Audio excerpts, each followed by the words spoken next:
Sick with the pen and I'm at it again. You heard? Sick with the pen and I'm at it again. Yeah. Sick with the pen and I'm at it again. Sick with the pen and I'm at it again. Sick with the pen and I'm at it again. Kissing on woman with cinnamon skin. I got the end, she need a friend. I tell her blow me, you call it a win. I'm busting armies, queen call me the king. Head on a tizzy, I sleep on a twin. Feeling the feeling, straight killing the system. Warrior village, my pride in my skin, yeah. My pride in my skin. My pride in my skin. You waving Confederate flags up again. Those tiki torches, this a war you can't win. My pride in my skin, yeah. My pride in my skin. You waving Confederate flags up again. Those tiki torches, this a war you can't win. Dominicano smoking hookah till I pass out. With a naughty body shorty, got her ass out. Had a table full of 40s, we gon' pass round. In rotation with the uppers, yep, until we crash down. Rolling fat fingers out like a DJ. Green so good, starts dancing like a relay. Pack that, click, clap, every while the beat play. Bars so quick, they couldn't catch it on the replay. Can't regret the life that we live, just to live the life that we live. So pardon me, probably party to properly pardon your problem. G partake your property, heartily hope that my mama is proud of me. Harbor no hatred, my heart won't survive the beast. I cannot hate cause I don't need that energy. Most of my enemies used to be friends with me. Sick with the pen and I'm at it again. Kissing on woman with cinnamon skin. I got the end, she need a friend. I tell her blow me, you call it a win. I'm busting armies, queen call me the king. Head on a tizzy, I sleep on a twin. Feeling the feeling, straight killing the system. Warrior village, my pride in my skin, yeah. My pride in my skin. My pride in my skin. You waving Confederate flags up again. Those tiki torches, this a war you can't win. My pride in my skin. My pride in my skin. You waving Confederate flags up again. Those tiki torches, this a war you can't win. Unleash the beast and now they never wanna come round. Too busy talking stupid, making funny gun stands. How many hood cats is you gon' blast that? Came together for a movie, won't ever look past that. Watch the watch crack, cause dog got snap back. Turtles taught me how to put the armor in the backpack. Sharpening the weapon in case they ever need a scratch tag. Split a felon man and leave him swelling on a hat rag. Whoa now, did you think that we would slow down? 1-on-1 squad, 2 step into the hoedown. Boxing like God anytime they wanna throw down. Heat the cookie up and she throw a little throat down. Whoa me, find a reason that I'm lonely. Slowly, acknowledge the way you approach me. So free, we gon' get it anyway. Any means, any day, no more for me to say. Cause I'm sick with the pen and I'm at it again. Kissing on woman with cinnamon skin. I got the end, she need a friend. I tell her blow me, you call it a win. I'm busting armies, queen call me the king. Head on a tizzy, I sleep on a twin. Feeling the feeling, straight killing the system. Warrior village, my pride in my skin, yeah. My pride in my skin. My pride in my skin. You waving Confederate flags up again. Those tiki torches, this a war you can't win. My pride in my skin. My pride in my skin. You waving Confederate flags up again. Those tiki torches, this a war you can't win. Thank you very much to 𝐉𝐮𝐧𝐞𝐭𝐞𝐧 for lending us that music. It is his original work, and it is about your skin. Now, Juneteenth certainly isn't about skin. It's actually about freedom. It is America's second Independence Day, and in a way, it is our true Independence Day because it is the day when everyone in America became free. You are not free until everyone is free. And so you can say, well, what about the Emancipation Proclamation? You're not free until your freedom can be defended.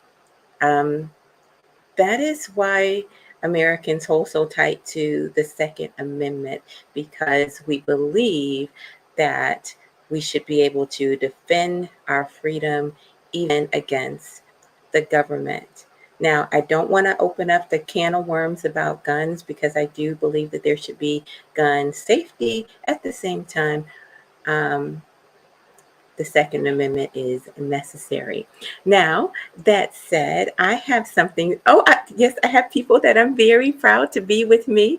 My broadcast system is very sensitive. I just did a little touch and poof, here they both were. I have here Anastasia and David. Welcome, family. How are you guys doing? Well, thank you. How are Doing you? very well. How are you? Awesome.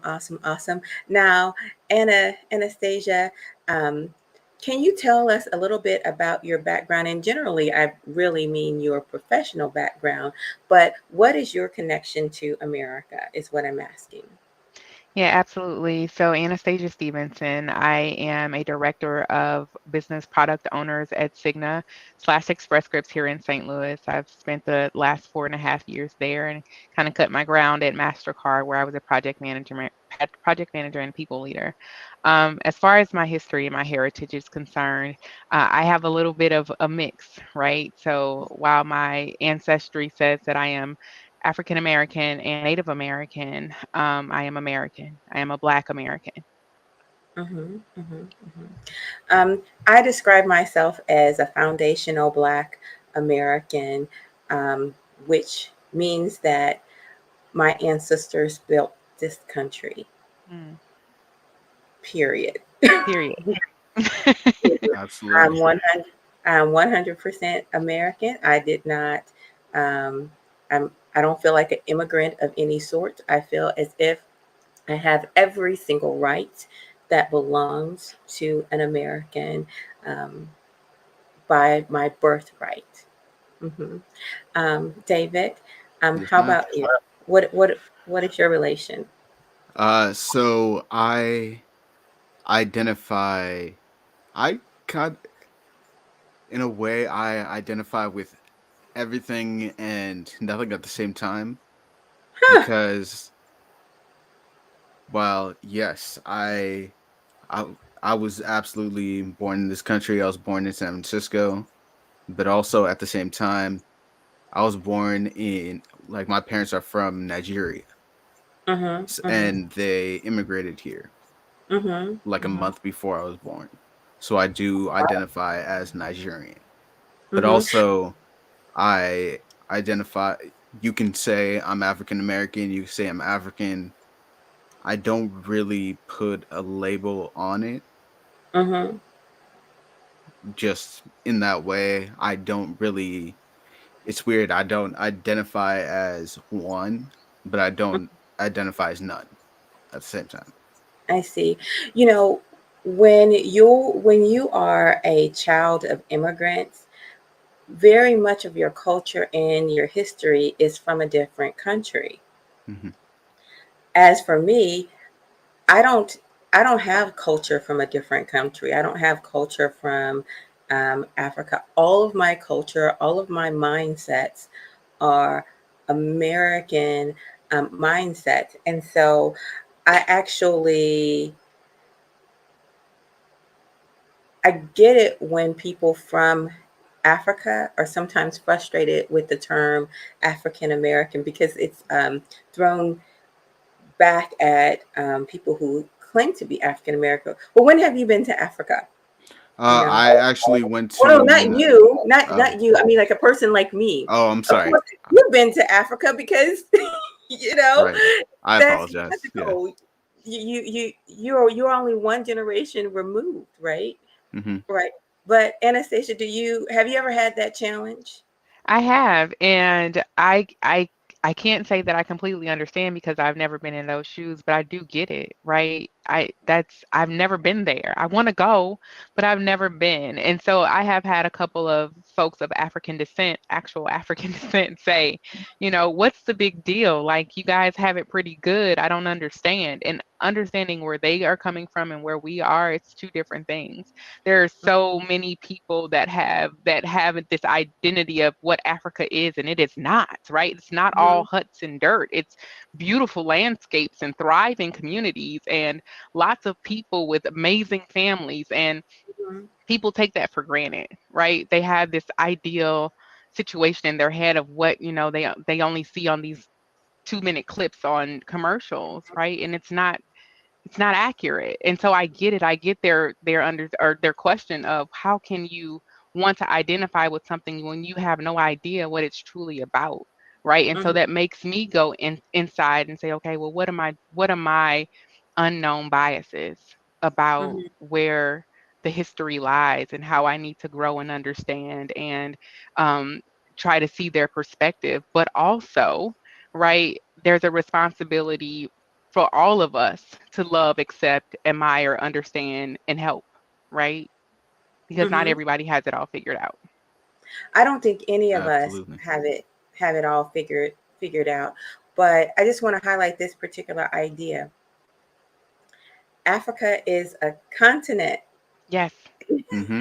So the cultures on that continent are vastly Yes. different. People from Ghana are Mm-hmm. not the same Yes. as the people from Nigeria. Right. So if you're going to identify as a African American, well, what part of Africa, what piece of Exactly. culture Mm-hmm. are you Exactly. identifying with? I'm an American. I'm just an American. Period. Right. Yeah. Um, and yes, I do have brown skin. Yes, I do honor that people in my bloodline came from Africa. I Yeah. honor that and I appreciate that.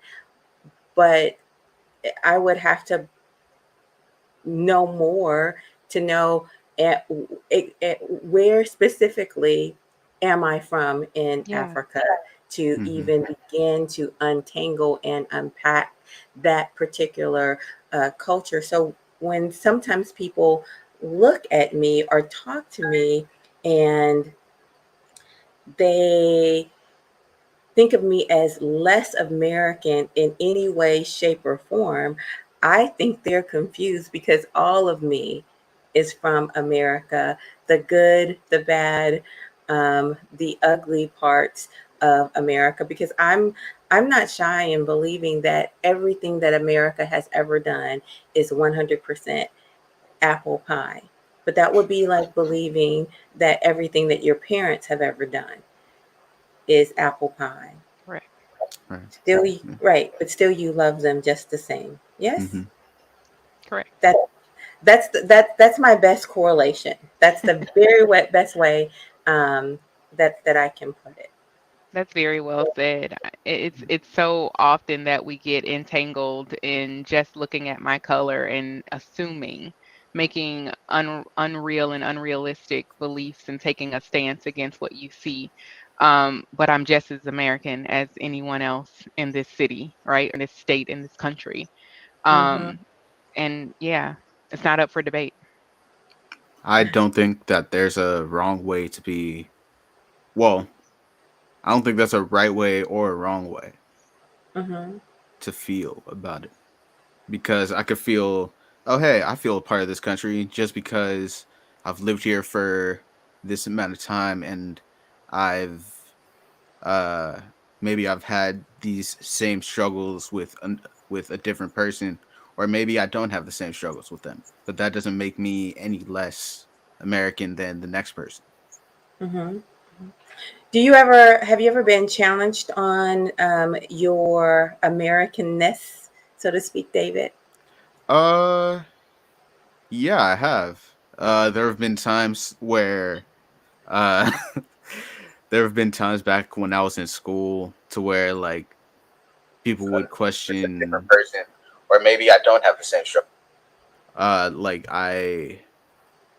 like people have asked me questions about where my parents are from. People have asked me things about like maybe uh just like ignorant questions like, oh, are all your people like, do they all wear clothes, or back where you're from, are you like, do you guys have technology, or like do you guys like live in huts, or like people ask me people have asked me stupid questions, but at the same time there are people that have asked me very educated questions like, oh, can you tell me about the people, like your cousins, like where they grew up, like, or your Hmm. parents, like where they grew up and how they grew up, and like where exactly in Nigeria are your parents from?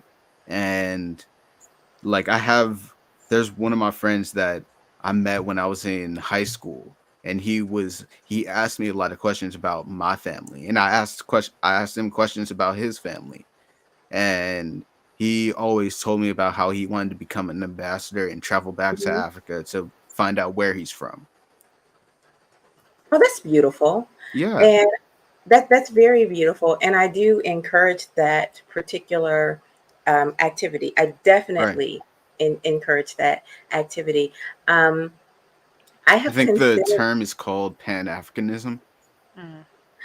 Oh no, well, Pan-Africanism, I think that is the idea that everything should go back to Africa. Am I wrong in Oh, that? yeah. Yeesh. I think that's true. I think Okay. that is true. That everything and all funds should go back to uh, Africa. Ah, Um, and as an American, I don't know if I agree, if I agree with that. right. But also, I'm not sure if I agree, but I don't totally disagree with it Right. at the same Listen. time. Right. Let's say I want to know more. I want to know more. Hmm. Now, part of today is really about um, sharing businesses. I have this. Listen, wait, watch this. Watch me compliment myself here. I have this beautiful. I have this beautiful flyer that I think really represents um, my heart, because although I am a descendant of slaves, I feel like the people around me um, are growing and have come a very long way. So this is my representation of Juneteenth, Mhm. you know, Hmm. and I purposely put people on there from different political parties. And I have a woman being a billionaire. I would love to be a billionaire. I would too. I don't think I want those problems. I You really don't don't. want billionaire I problem? don't want those problems. I really Mm. don't. No. Wait, I'm gonna highlight you, and I'm gonna need you to explain. Please explain. I'm sorry. When I think about the life of a billionaire, I think about everything of my business becoming public. I think Mm. about tragedy within families, how money tends to tear people apart. I think about greed. And I also think about the biblical reference of it is more likely than a camel to walk through the eye of a Eye of a needle needle. than for a rich man to go to heaven. I'm trying to get into the kingdom. What I'm not trying to do is take up too much space trying to prove who I am or exasperate a financial situation when there are people that are hungry, there are people that without homes, there are people right here in America that are in lack, complete lack. Now, am I saying that I want to, cap myself at like 100,000? Absolutely not. But I don't want billionaire problems. It's never been a desire of mine. Absolutely not. No. Mm-mm. Wow. I Wow. understand that though. I'm not gonna say I don't understand it. I'm just gonna say things that make me go, things that make me go, Right. Hold up one. I'm gonna see if my friend Sugar Ray wants to be a billionaire. Sugar Ray, Hey would you like there. to be a How you billionaire? doing? Say looking like a billionaire. I received that. Oh, so apparently he wants to Amen. be I a don't mind billionaire. looking like it. I just don't want those problems. Oh no, I think you can't accept the blessings without the problems. The Right. problems are what Mm, makes That's a you good stronger. that point. part. That The part. problems are what makes you stronger. I think I was tuning in, and I love what David was saying about the diaspora of the African and African American culture, because Mm. and I gotta go against you, Coach, on this one. Go ahead, And I'm fine. you said, I'm black, but I can't relate to being African, and we're a lot closer than we can ever imagine, which is Absolutely. part of, So I kind of got to go back to my African American studies. I ain't gonna say degree because I never got the degree, but I Come did on a and school whole us lot now. of reading Come on. and studying. Um, until we get rid of that mentality, we will never bury Willie Lynch. Mm. And so, when we talk about Juneteenth, a lot of the things that we celebrate by being black and African in this country is that there's so many technological advances, so many inventions, so many doctors and scientists and lawyers, and there's so much success that has come from the we're like the phoenixes. We rose from the ashes, and even though we've been, there has been the attempt to bury us and bury our culture. Guess what? Rock and roll wasn't the songs that Elvis became famous for. Was an older black lady way back in the day. So rock and roll was birthed out of our loins. A lot of the things that we see, even these days, hip hop, you see a lot of the youngsters are like, oh man, I love Machine Gun Kelly, I love Eminem. I salute those guys, but guess what? It started in New York. It started in New York with a few cats with mixers saying, "Hey, we got something here. We're gonna mix this groove and we're gonna mix that groove." Will Smith talked about it in his book. When he talked about Grandmaster Cash and how he was a huge influence to him, and how they started to form this culture. So we have a beautiful, blessed culture, and I'm just thankful that you're putting this event on for Juneteenth to allow the discussion to go on. I'm gonna be quiet because y'all got me. No, no, I want, you know what? This is a platform that is open to our ideas. So I appreciate that. I want to highlight one thing. The lynch theory has never been proven, number one, and it is suspected to have been crafted. So it's almost like a fairy tale. Okay. Now that said, I do think that it highlights some issues within the culture. Okay. And when I say the culture, I mean American culture, because it is almost poetry to reality. Okay. Yeah. Can you tell me about it? Okay. Because I don't think I've ever heard that of the theory. It is. I know the guy, and I know the bad stuff he did. I just haven't heard the theory. So the basic theory is that everything around us is designed, even within the Black culture itself, to further keep Black people down, and that we're basically eating ourselves, basically off of skin from skin color to misogyny. So every single thing is designed against you, and it's not that there isn't internal strife when it comes to skin color, and it's not that there isn't barriers to moving forward, but to believe that every single thing is designed against you, I just think that's a little bit far-fetched. Yeah. A little bit far-fetched. Yeah. I don't think his letter was about everything, but there were some systematic things that he did drop in the letter, and according to history, the letter was written in 1712. So he said, if you teach them how to do the following, put the short against the tall. I got short people that don't like me to this day because I'm 6'7".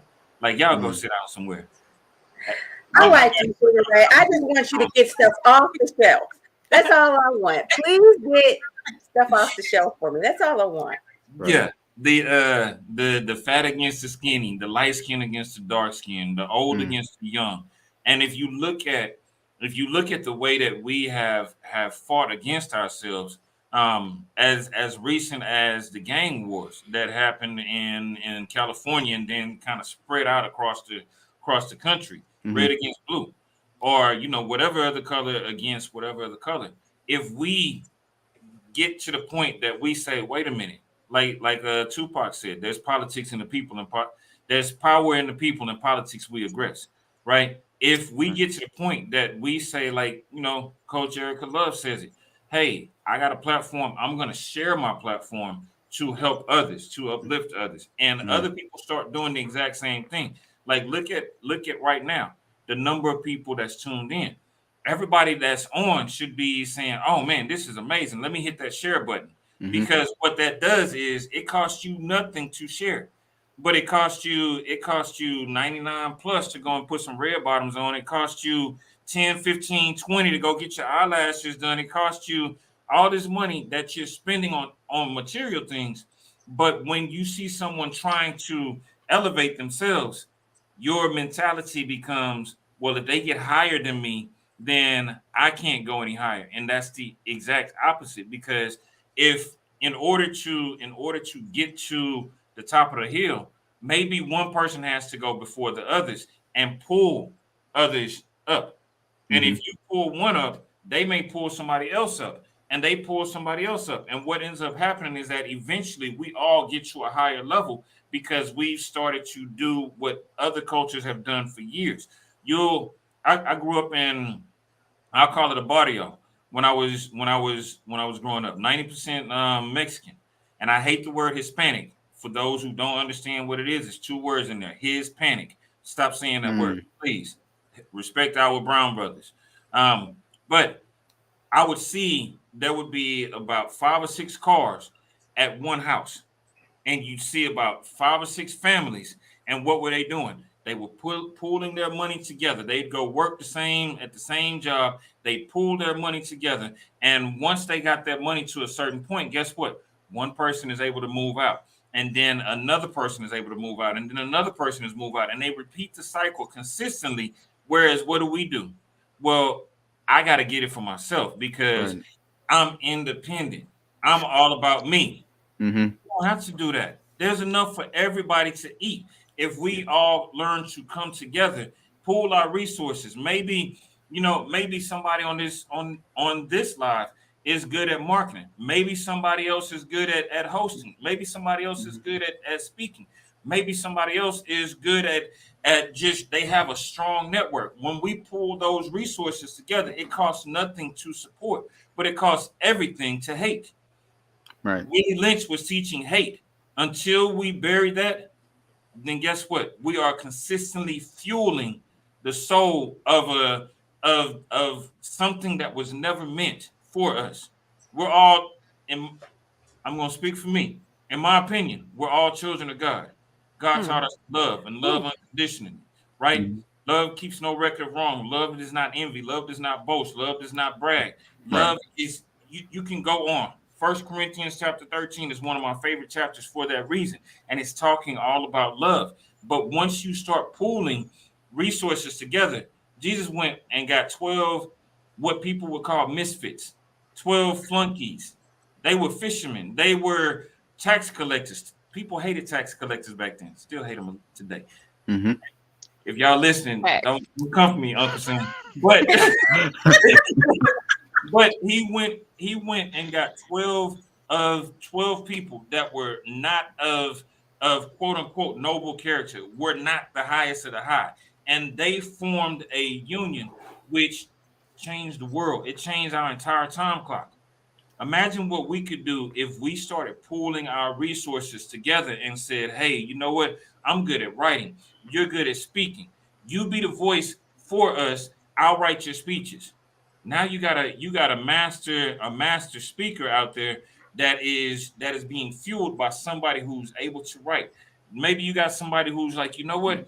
I'm not really that good with anything, but I got this phone. Maybe I can record you. I can sit there and take pictures, and we can. And somebody else says, man, you know what? I know all about hashtags and how to create social media. Let's build something together. That's the spirit of what we can build if we all come together. But it's going to take a mindset shift. And once that mindset shifts, it starts with one. All it takes is one. One person and one dream can change the world. But you have to have people that are able to see your dream doesn't mean that my dream can't come true. Your dream goes first. My dream can come second, because that's what we call lateral movement. Once you build one dream, bring others up with you. Absolutely. Speaking of the collective and me being Miss Coach Love Connections, let me bring this together. Anastasia, meet Sugar Ray. He is the owner of BOBM Publishing, and I think he's well over 250 best-selling authors, and I connected him with one of my friends, and what they did was a relaunch of his book. So originally he launched this book, and I'm not going to say it didn't make inroads, because it did. It was just it did not get the status that it really needed publicly.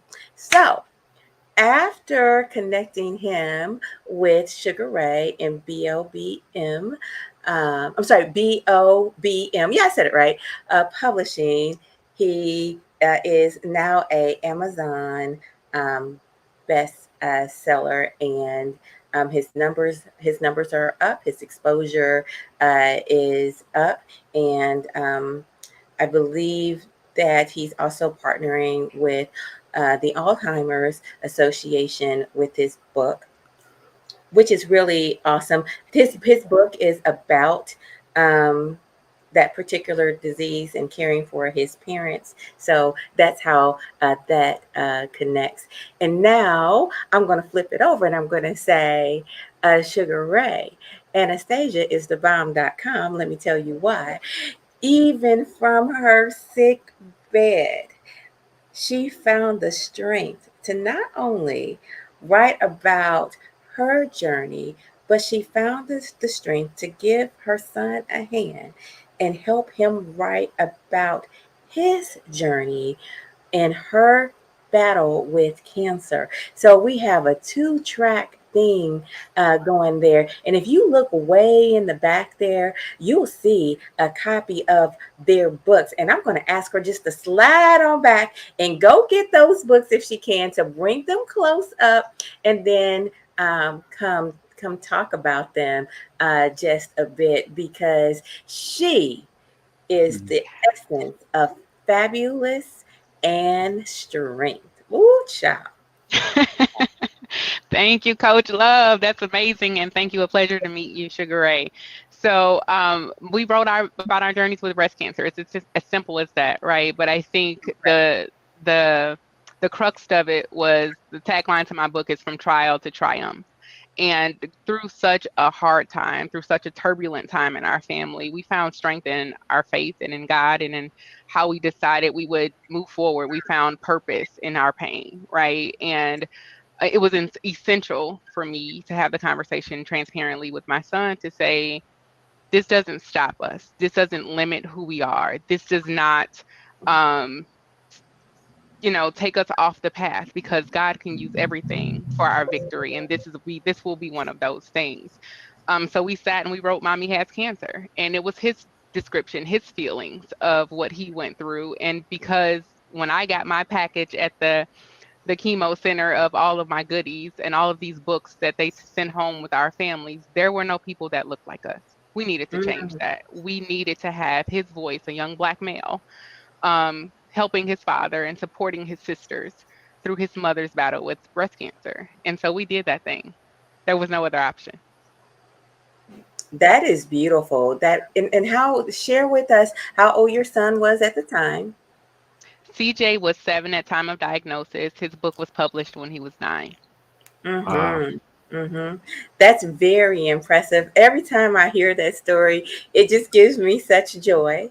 It gives it gives me such joy, and I am just so thankful for your strength. I'm thankful for your strength as a mom. I'm thankful for your strength as a woman, as a wife.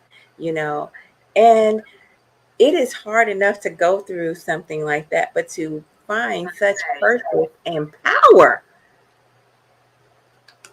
Come on.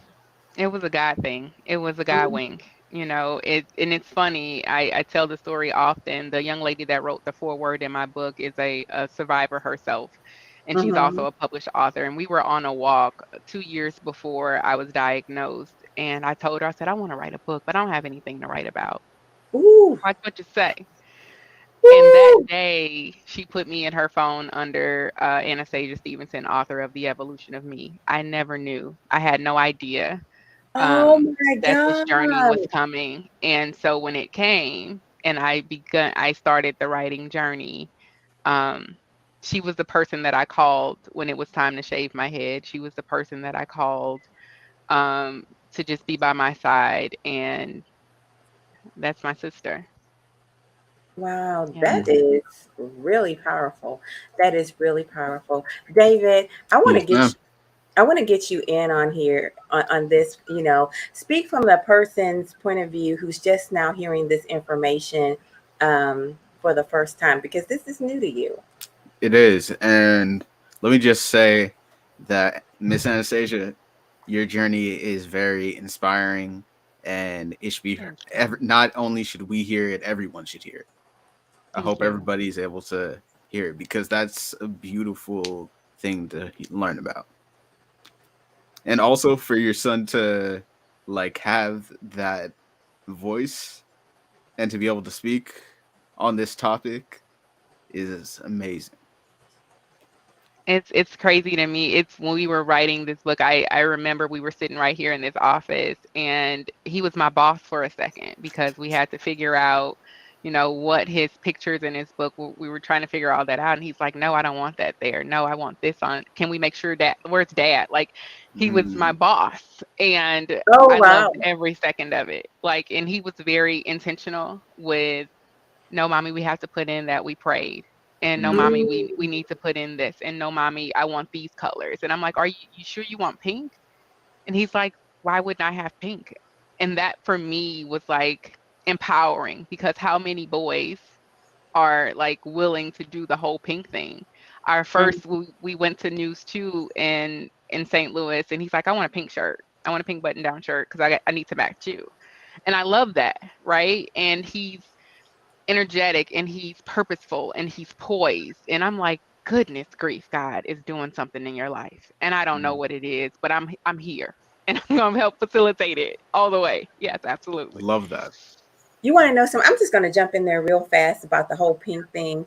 Pink is the color of power.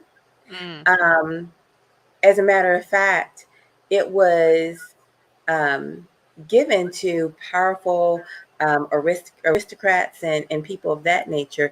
It was only after the fashion industry got a hold of it, and it was pink for girls, blue for boys. And so it's been morphed into it is a girl color. It's really a color of power. Now I will take power for women, for 100. But that said, there is nothing wrong with a man wearing pink at all. As a matter of fact, let me just throw something up here.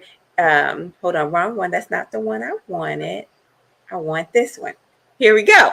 Uh, you see this beautiful pink on this flyer here. It is mentorship, masculinity, and mental health happening on June 18th by your very own Sugar Ray. Will be speaking on this subject matter. We are having excellent. a men's mental health summit, and Mm. it is going to be powerful. We had the dry run yesterday, baby, and I was almost in tears.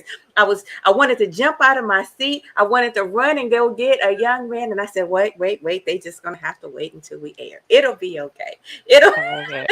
I'm excited. I'm extremely excited. I'm going to tell you, moms, go grab your sons. Mm. Dad, go grab your sons. Men, go grab yourselves. Right. And a friend. Bring a friend. And a Right. friend, and bring a friend, sit down and enjoy this conference. What I love about it is that it is men speaking their truth to other men. Sugar Ray, I'm going to come to you on this subject matter in a second, but I just want to show you some bam, bam, Mm. bam, bam, bam. Bam. I just want to show you some bam, bam, bam of who we have hanging out with us at the conference. That's all. It's some deep subject matters. that are going to be talked about, and they're going to be talked about from men with a heart and experience to speak on the subject matter. Um, Even though I know the answer to this question, Sugar Ray, tell me your qualifications for speaking on this subject matter, because I know you qualify. Oh man, talking about men's positive masculinity. Um, Yeah. a few things. I think the mentorship aspect of it goes back to the youth program that I had and am bringing back. Moved out of the city, so I had to stop the youth program. But taught young men. I'll call them young men because at the time they were in seventh and eighth grade, and Mm-hmm. taught them from seventh grade all the way until they were in 10th grade. Taught them how to become better men, how to become better leaders, how to manage themselves, and what a real man looks like. Because I'll say it this way: masculinity has been attacked, Yes, it has and been. there's something that's been on my spirit a lot lately. Without going into any detail, you can be you can be for women's empowerment and support male empowerment at the same time. You can Absolutely. be for male Absolutely. empowerment and support women's empowerment at the same time. It doesn't have to be an either or. It can be both. As I said before, we can all rise to a certain level of power. And I think that is one of the biggest things that qualifies me. Also, the mentorship that I have just with my son, teaching him how to be a strong man, and teaching him how it's not the big things that make a difference. A lot of times, it's those little bitty small things that we don't pay attention to that make a difference over time. Because one small change in the wrong direction can lead you down a path that you never wanted to go on. Um, and then I guess just being, I ain't gonna say successful as a businessman. I'll say on the road to being a successful businessman, with multiple companies under my belt, even as we speak. You didn't mention, Doc, that David was one of the authors that we worked Ooh, with 2 weeks ago, launched him to Amazon #1 bestseller. that's true. Excellent. And Congratulations. thank you very much. And I very much appreciate I appreciate you, Sugar Ray, because I mean, this is my first time being an author. This is my first time actually writing something that not only meant a lot to me, but also something that I never actually put into words. And it was very much a process for me because I had to figure out the talking points that I wanted to go on. And so through that, once I figured it out, I said, okay, now that I have it figured out, let me put it into sections so that it's honestly, I wrote it so it would make sense to me in hopes that it would make sense to other people. Mm, Mm-hmm. And honestly, like my mentality is always if it can get to one person, I'm okay with that. That's it. That is fantastic. Do you happen to have a copy of your book? I will not yet, but I will be getting one soon. They're coming. Oh, they're being shipped to you. I got it. Absolutely. I got it. I got it. I got it. Can you please tell us a little bit about what you wrote? Like, what was your subject matter? So on with talking so our book Black Men Love, we spoke about love from our various perspectives. And what I ended up writing about was I talk about my relationship with God, I talk about my relationship with friends and family, and I spoke about something that I'm starting to discover, which is love within myself. Mm-hmm. Mm-hmm. And through those three things, those three concepts, how I'm starting to understand what it is to love myself and how to use self-love to my advantage. That is awesome and amazing. I love it. Welcome, Tamara. How are you? Hi, Erica. Hello, everyone. Good afternoon. How are you? Good. What we were doing was discussing the success of actually everyone that you're looking at now is an author. It is an author, and Mr. Sugar Ray there is in the business of making best-selling authors.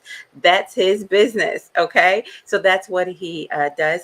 Tamara, please share a little bit about your business and how it is that you help people.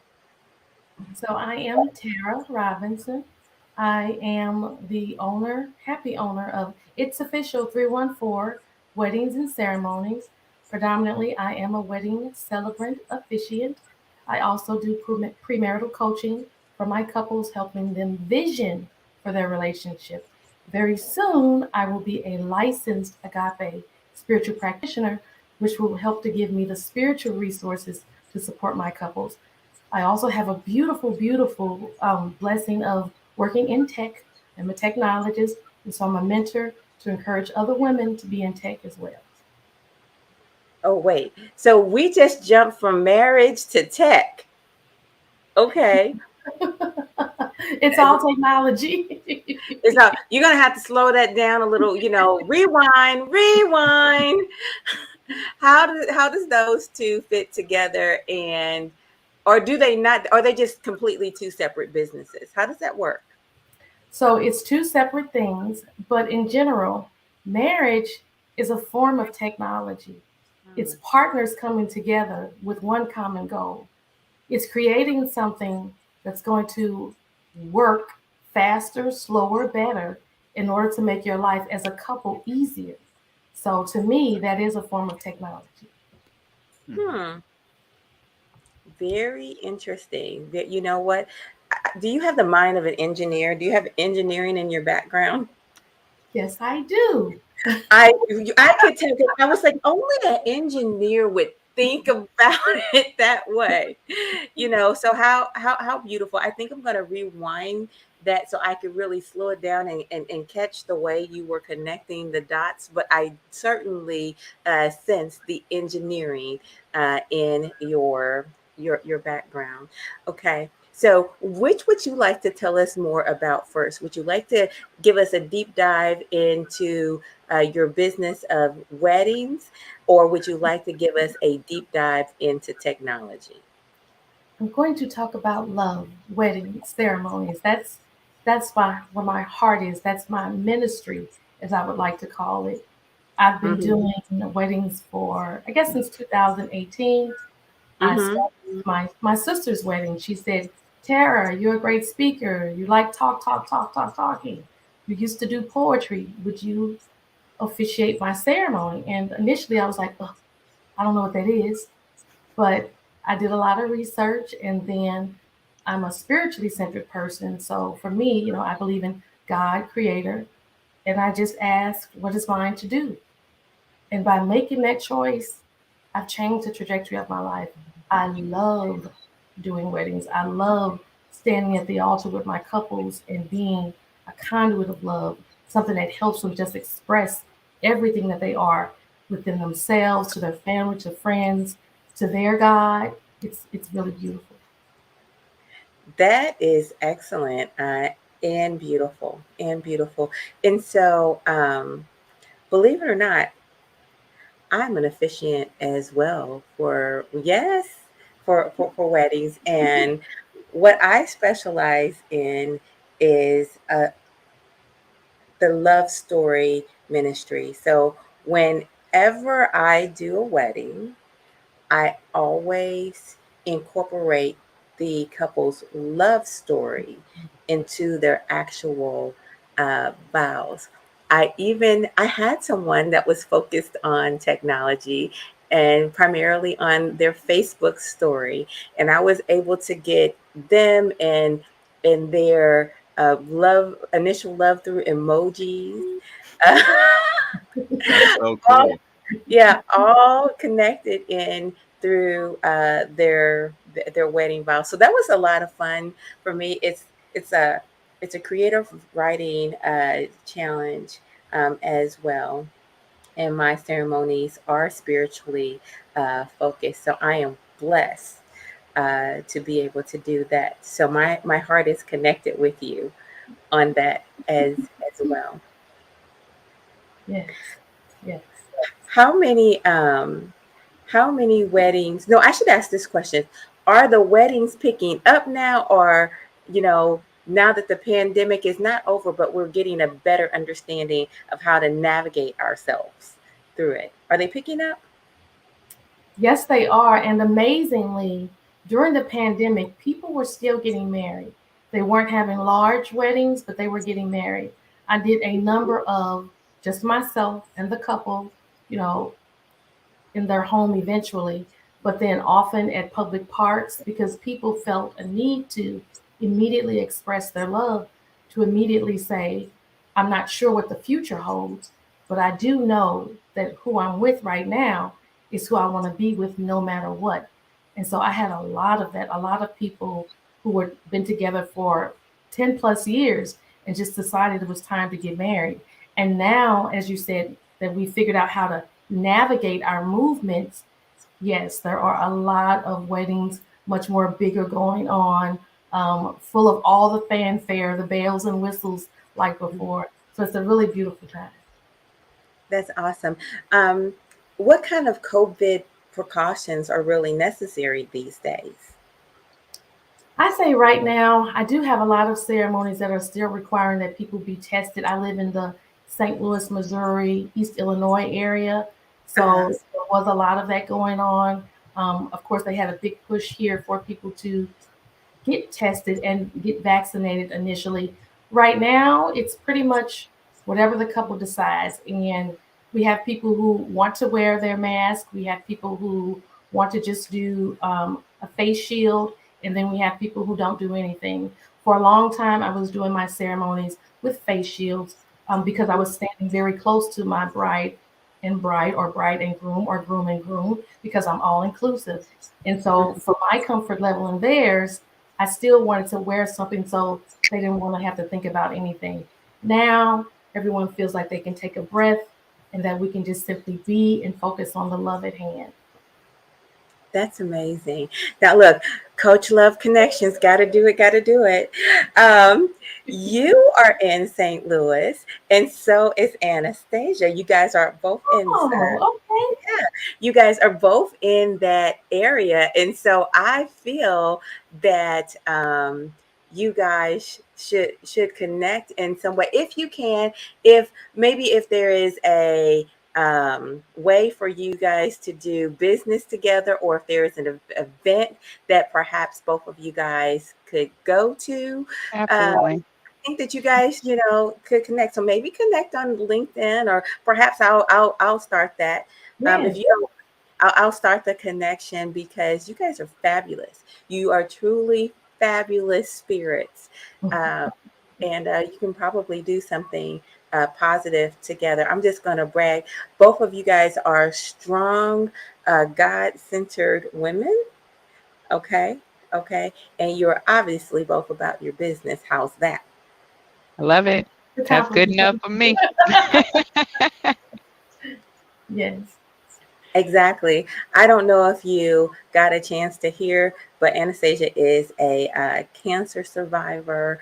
Um, and so I don't know if you have a heart for anything like that in your ministry, but I will also say that, wait a minute, how long have you been married, Anastasia? It'll be 13 years this July, next month. Oh, 13 years. congratulations. Thank you. Yes, and I will tell you, I'll flip this back over to your genre, especially since you are getting certified in agape counseling. One of the things I've been most impressed about is how they work through this as a married couple. You Mhm. know, as a matter of fact, their even the relationship with her mom kind of changed in a kind of changed in a bit, and if Stacey, if you wouldn't mind sharing a bit of that in this moment, and then if you wouldn't mind, Tara, giving her your feedback from this story, I would greatly appreciate it, because there are so many jewels in how they handled this. Yeah, so upon diagnosis, of course, I am married, right? I'm a mom, and I had my mom, who I am her baby, right? And there was a dynamic that we had to manage as a married couple of boundaries, right? My Mm, husband is my primary caregiver, he is my emergency contact, and my mother was of the mindset that that's my baby. At the end of the day, married, not married, that's my baby. And there was a lot of clash, and because I was not well, I didn't necessarily deal with it head on. I think throughout the journey, though, we began to kind of see what it really was, right? There was an underlying something that had happened in the past, right? Me sharing too much about the issues in my marriage and not having a clear line of delineation of what's sacred to my marriage and what should be, communicated to my mom. But that brought us to a place of them trying to figure out and having a power struggle, which was overwhelming for me during this journey, right? I think on that tail end of it, we found a plateau of respect, and it was me that made the call. I had to make the call, right? I love you, mom. I appreciate Mhm. you. But at this point, this is my husband, this is my household, this is, the head of my house. He comes first, right? There was a leave and cleave, two flesh become one, kind of synopsis that had to come down. And she distanced herself for a little while, and it was very hurtful. But she came back. We mm, made a journey back around, and I think now our relationship is better than it's ever been, mm, ever, right? Because even as a young lady, and I lost my dad early, we were disconnected. I blamed her for a lot of it. They were not on one accord. And, therefore, as a young lady struggling to find my identity, we bumped heads at every angle, right? And then here recently, and we talked a little bit about it last time, Coach Love, where I Mhm. kind of say this was my perspective of how this went down. Tell me, what were you thinking? How are you feeling about this particular situation and scenario? And we were able to talk through it like women, like mm, adults, and mm. come to an understanding, a commonality of I did what I had to do at the time, not knowing everything that had happened to you. And I divulged in the book that I had been molested, which my mother did not know prior to reading that book. Right. So there was another something that we had to deal with as mother and daughter. And she even shared her history and things that she had been through. And then for me, it was a realization of we need to break these chains. These generational curses, we're done. Like no more. So that was very powerful. Yes, yes, yes. Thank That you. is Thank you beautiful. so much for sharing. Yeah, that's it's very, very profound. First, I want to applaud you for your awareness of everything that was going on, of recognizing there was something deeper below the surface. And I want to applaud you and your mother and your husband for coming to a space of just being, Mhm. accepting that everybody loves you and we can all love you without stepping on each other's toes Yeah. or getting in the way of making a strange dynamic of it. It is an interesting thing when an adult child is married and they have a parent who is loving, and the parent often doesn't know their role. Things have shifted, and they want to be there and they want to support you, and sometimes they don't know how. Right. They simply go back into when you were a child. Mhm. And when you were a child, you were sick. It's my job to run to and get right there and be right there. And so that's where you have the overstepping. So I'm so happy that you and your mother moved past that. And I'm happy to, and I'm grateful, and I'm sure you are, as you said, that you were able to go beneath the surface. Mhm. You were able to see there was so much that was under this bumpy rug that really had to be dealt with. Part of growing into yourself, and I imagine as you see you're God centered and you are whole and healing, you got to Yeah. let that muck go. You Yeah. cannot carry that heartache. You cannot carry the pain. You cannot carry the upset. because you have to allow your body mentally, physically, spiritually to heal. So I'm glad to see that you all were able to find a beautiful space. It, it's empowering. And I can attest to having a stronger relationship actually with my daughter. See, I'm the mother after an upset Mm, and working through the pain and the differences and the confusion and just setting it all on the table. mhm. It makes a place and a space for healing. Absolutely. Yeah, Absolutely. That's spot on. yeah, yeah. I have a question. You said that you were the mother and you were discussing and working through the upset. Yes, I had an upset. My daughter, she's 21. She's not ill, praise God. But we had an upset in our home because of who I'm married to. I see. I see. Okay. And so there was discord, there was tension, there was just a bunch of melee and confusion that was very, very painful, very, very hurtful. And so for me, I knew I had to do my work. And when I say do my work, for me, that is prayer, that is meditation, that is study, that is visioning, that is contemplation, that is allowing, that is being in the word, being of the word, Yes. making it my duty to recognize the truth that my love for her is real, that her love for me is real, and nothing can take that away. We Mm, don't have to be in the same space or whatever for that love to be. And so, as I've healed, and this is the powerful point, as I've let go, upset, as I've threw away my ideas of who's right and who's wrong, my family has come together. mm, So that's why I said Mhm. I definitely identify. Definitely. One of the most powerful things you just said there for me is that her love for you is real and your love for her is real. And the reason why I'm highlighting that is because so oftentimes when there is an issue, Mhm. people discount the person's love mm. Mhm. and how authentic it is. Mhm. We get caught up in our personalities. You know, ego is a powerful thing. But when we just rest and we just really allow ourselves to go to center, to truth, what's at the core? The core of everything is love. The core of everything is love. A lot of times, every upset is because somebody thinks they're not loved or not receiving enough love or something in that realm. But if we go to the core, the basis is love. And if we can allow that to come forth in all of our activities, how we treat ourselves, how we treat each other, then that's going to be the dominant thing that has a strong hold in the relationships. So, what about if someone really does have a valid point in that they are not being loved as they should? What about that? So, my first thing is we always start with self. We look within before we go looking outside. Hmm. So, if I'm having an experience where I don't feel love, where in myself am I not loving me?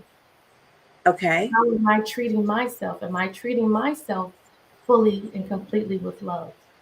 Hmm. Or areas where I'm sort of treating myself, not as well as I deserve? Hmm. That's the first place where we start. If I don't feel like I'm getting enough love, I have to love on me. And that's fully, that's in every area of our lives.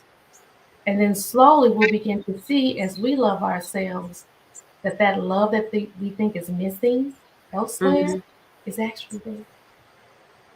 Hmm. Yeah, I definitely agree. I think you're spot on, right? Looking internally. I had to also do a reality check though, because those I have small kids, right? So I'm at the beginning of where you've been. And so one of my daughters wrote, what could I think it was like Mother's Day, what do you want more of? And she said mommy's kisses. And Oh, that was a check for me though. Like, am I not showing her enough affection? Is she missing something from me? And she's a twin, right? And so I try to love them together when they need to be loved individually. I think that's also a really good kind of self-check of if someone tells me, even my husband, I need more time from you. I need more attention from you. Two, very much internally, what's missing from yourself? But the second thing is, as a mom or as a wife, as an individual, how do you need to be loved? Because love for him is just sitting beside him on a couch, right? It's Mhm. not necessarily being active or doing all these things, where my daughter absolutely needs a kiss on the forehead every day without fail, and a kiss before bed every day without fail. So it's just understanding, externally, what are they seeking from me? And then also letting her know your journey is your journey. How you're feeling is your feeling, right? Don't compare yourself. Don't look to the right or to the left, right? What they're getting, it doesn't matter. What do you need for you? And that being self aware is so, so, so important. Yes, Mm. yes. I love how So, you brought to mind the reminder that um, everybody, their expectation of love is different. Sitting on the couch or an act of love, and that's part of it too. How are you loving yourself in all the Hmm. ways that you want to be loved? Hmm. Is that some of us, we might want to get our nails or our toes done. Some of us, we might want to go for long meditative walks. Some of us, we want to work out. But how are we showing ourselves love? Where are we putting other things before ourselves to where we don't have anything to give? You always want to Yeah. make sure you're full, right? Especially as a wife and a mother, that Yeah. you Hmm. have something to give. You have to be full, or else you're giving from an empty cup. mhm. Absolutely. So I want to highlight, welcome back, David. So Thank happy you. that you are here. Um, I want to acknowledge, because someone may look at this program and say, I thought it was about Juneteenth. It is. It is, but it is about the independence that we have and the freedoms that we have as a people now. All right. So I very much acknowledge what we come from. If you look at the flyer, I very much acknowledge where we come from. But I'm also really focusing our attention on where we are now and where we want to go. And right now, you are witnessing a real conversation about how to love. And without love, we are nothing. Without love, we are nothing. And that is what we need in our household. That is what we need in our lives. We need to be able to navigate the everyday circumstances that we are in.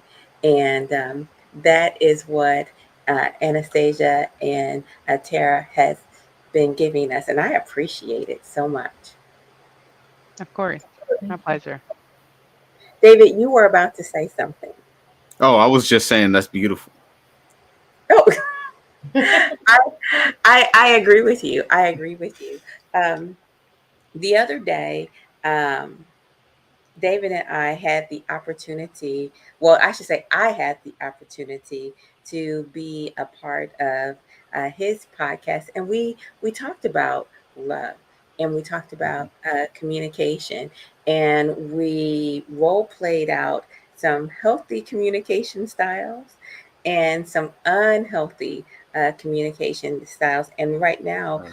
I would acknowledge that socially, it's not everywhere, but socially, in some corners of the world, there is a war uh, between men and women. Not always, and it's not like the typical war Mm. between men and women, like the one that's kind of a joke.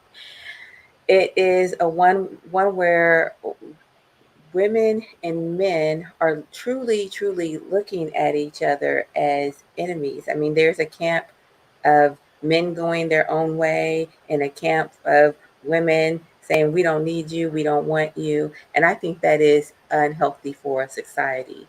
Society myself. I see, Anastasia, you are shaking your head. What are your Because it's thoughts? annoying. Like it is so it's so annoying. It I, is. I feel like there has been such an attack, not just men against women, but against families. And we Mm, have come to a place where we are accepting what we should not be accepting. We are allowing television to dictate what a household should look like. That's not ideal, right? We were not never created to live alone. Man was created with a helpmate in mind, right? mhm, And so we need to get back to that place, that foundational place of man and wife, and allowing us to build our families, our sons and our daughters, to imitate what that life should be. It is so frustrating to me to feel like I need more power than my husband. I don't. I don't want it. I don't want his role, right? It's too much for me. Now there are lots of independent. My mom was an independent woman. She raised me by herself primarily, and she did a wonderful job. I am well-rounded. I am exposed. I have done all the things. I've been all the places. I still got life to live, and she's instilled in me great values and morals.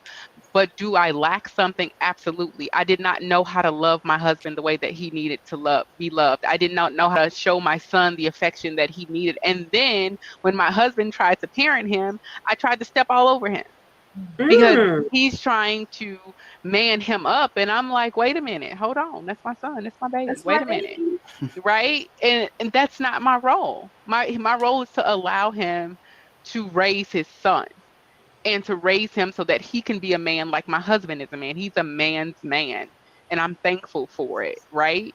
But we have diminished because women are in the workplace and we're independent. There's nothing wrong with it. He loves the fact that I can build my own stuff and put stuff together and paint walls. He loves it. I nothing wrong with it. I'm not saying that you should not be able to do those things.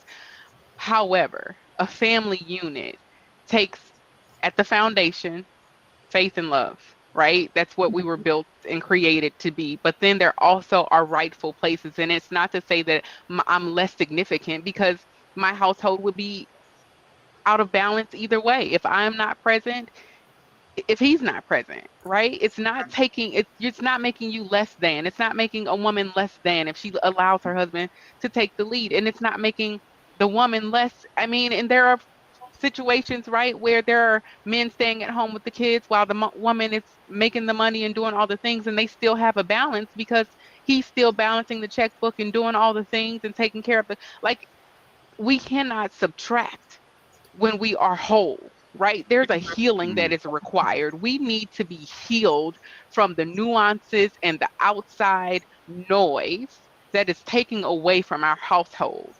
It's so annoying to me and it's so frustrating, and I'm so passionate about it because if I can, one person can take what I'm saying and say, oh, she's saying that women need to sit down and do all these things. No, that's not what I'm saying, right? And she's saying that men should be more empowered. No, that's not what I'm saying. I'm saying we all have a dynamic that we need to work within and work together so that we can be better together. We were not meant to do this alone. We were not. right. mhm. I love that you are using the word annoyed. I am annoyed. You are not having it. It's so frustrating. It is so Ah, frustrating. Even in cartoons, like I have to watch what my kids are watching because it's getting insane. Right. It's ridiculous. mhm, One thing that I share with my couples is what you said. You get to decide your marriage. You get to Absolutely. decide the ebb and flow, the roles, if you so choose, if you choose to have any. You get to decide what works in your home in your way. So if you want a traditional way, have at it. If you want a alternative way, have at it. Because it's you and your partner that are making it to where this is going to be your safe space, your space of mm, home, your space of faith, your space of faith. You get to determine, how your family is. So, yes, I support traditional marriage. I support non traditional marriage. I support people where they are. And I understand that as long as you are a consenting adult, you have the right to be whatever makes you happy. And so when I work with my couples, whatever that is, if that's helping them with conflict resolution, helping them to better their communication, helping them to be grounded spiritually, that's what I'm there for. I don't bring my own personal beliefs into it because it's not my marriage, it's yours. And so I want people to be happy, whatever it is, however they see their family unit beginning or being. Yeah. I'm going to have to invite you back to talk about conflict resolution. And wait a minute, I'm going to put David on the spot, and I'm going to highlight you, David. What are your thoughts about this, about what was said? Because we had two female perspectives, right? I want to know your perspective as a man. Okay, I can do that. I think that love and relationships is not one size fits all, and I don't think that relationships are one size fits all. I think in both that there are different ways to love each other, just like how there are different love languages. Not everybody even has a love language. Like you either have to figure out, or you have to, no, I don't even want to say that. You have to ask your partner, like, how can I be better? How can I love you the way you want to be loved? Because I need to stop saying figure out. If I don't ask, then I won't know. Because that's part of the reason I love you. Or that's part of the reason I'm in love with you, I should say. So is that the work? Is that the work? I think it's part of the work. I feel like sometimes people get married and they look at that as the end of the line, but really, I'm sorry. Yeah. No, I'm with you. I'm like, let's go. It just touched me. It just, especially, doing this and seeing, getting the energy from some people that, okay, I'm married. This, you're just starting. Just getting started. This is the beginning. You have so much more to grow. So much more to grow. And that's the biggest thing. Marriage will grow you in ways you didn't even know were possible. I think you're so right. I think just to tag in just a tad bit more there. I don't know that people know when they get married that the person that they married is not the person that they're going to be in 5 years.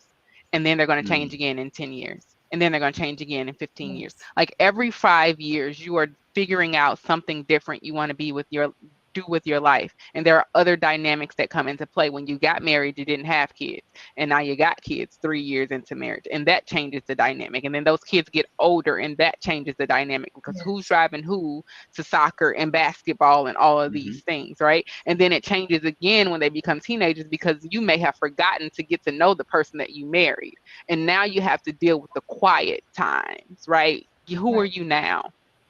Forgetting to date because you've gotten stagnant, forgetting to just pour into each other because your career is taking off and you think that person is okay, but they're not really okay because they're content with got content with paying the bills.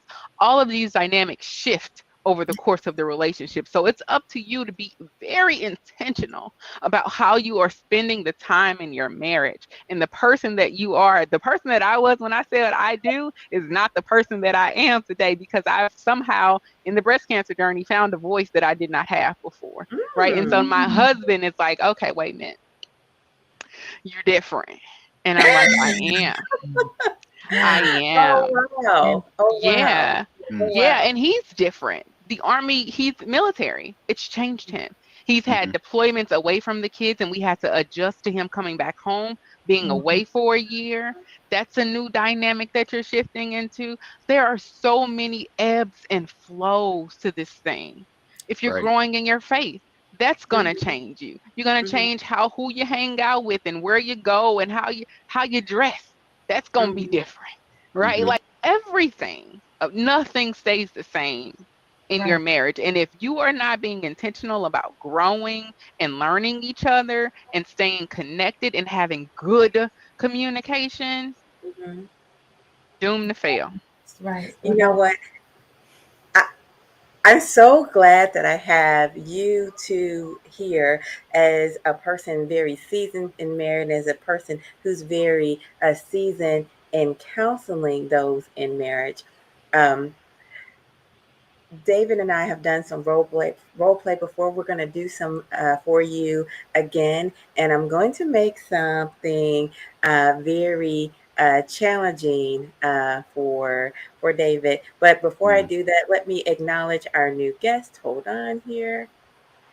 Hello and welcome. How are you doing, Hello, Dr. can y'all Lay? hear me? Can you? I can't hear you, Dr. Lay. I'm going to have you work on your sound while David and I Mm. do our role play. And you can give us our feedback, your feedback too. David and I are going to be the only Can people I on the come screen. back? I But gotta fix my audio. okay, very well. Thank Thank you so much. All right. But you guys listen, okay? Mm. Hi, honey. Hey, baby, how are you? I'm fine, but really, I've been wanting to share some things that have been on my heart. And I really just want things to change. Uh, okay. How do you want, or what do you mean by change? What I mean by change is I feel like I just want greater power and more say so in our relationship. I feel like you make decisions Mhm. without me and I find out later. Mm-hmm. I feel like that I show up places and people already know things that I feel like I should know, and I have to stand there and smile. Of course, I want to support you, but I'm feeling I'm feeling naked. You know, Mm-hmm. um, I do not feel okay about you agreeing to sign up for um, another tour Mm. of duty without consulting me. I thought you were going to get out. I thought we were going to be on a new journey. I thought that I was going to be able to pursue some of my personal dreams. Um, I just feel like I am stuck being wife and mother only and just supporting your career. And I work, but I do not work in the capacity of my talent and in the capacity of my passion. And quite frankly, in the capacity of where I could make the most money in our relationship. I could bring way more to the table financially, but I can't have that kind of job and serve you at the level that you need to be served. So I feel as if I'm being invisible. And it's not that I'm losing myself, I'm not having an opportunity to really share who I am with you. And I just cannot contain me any longer. I'm so sorry that I went behind your back and enlisted for another tour without consulting you first. I didn't realize that that would make you feel as uncomfortable as you do. Mhm. Uh,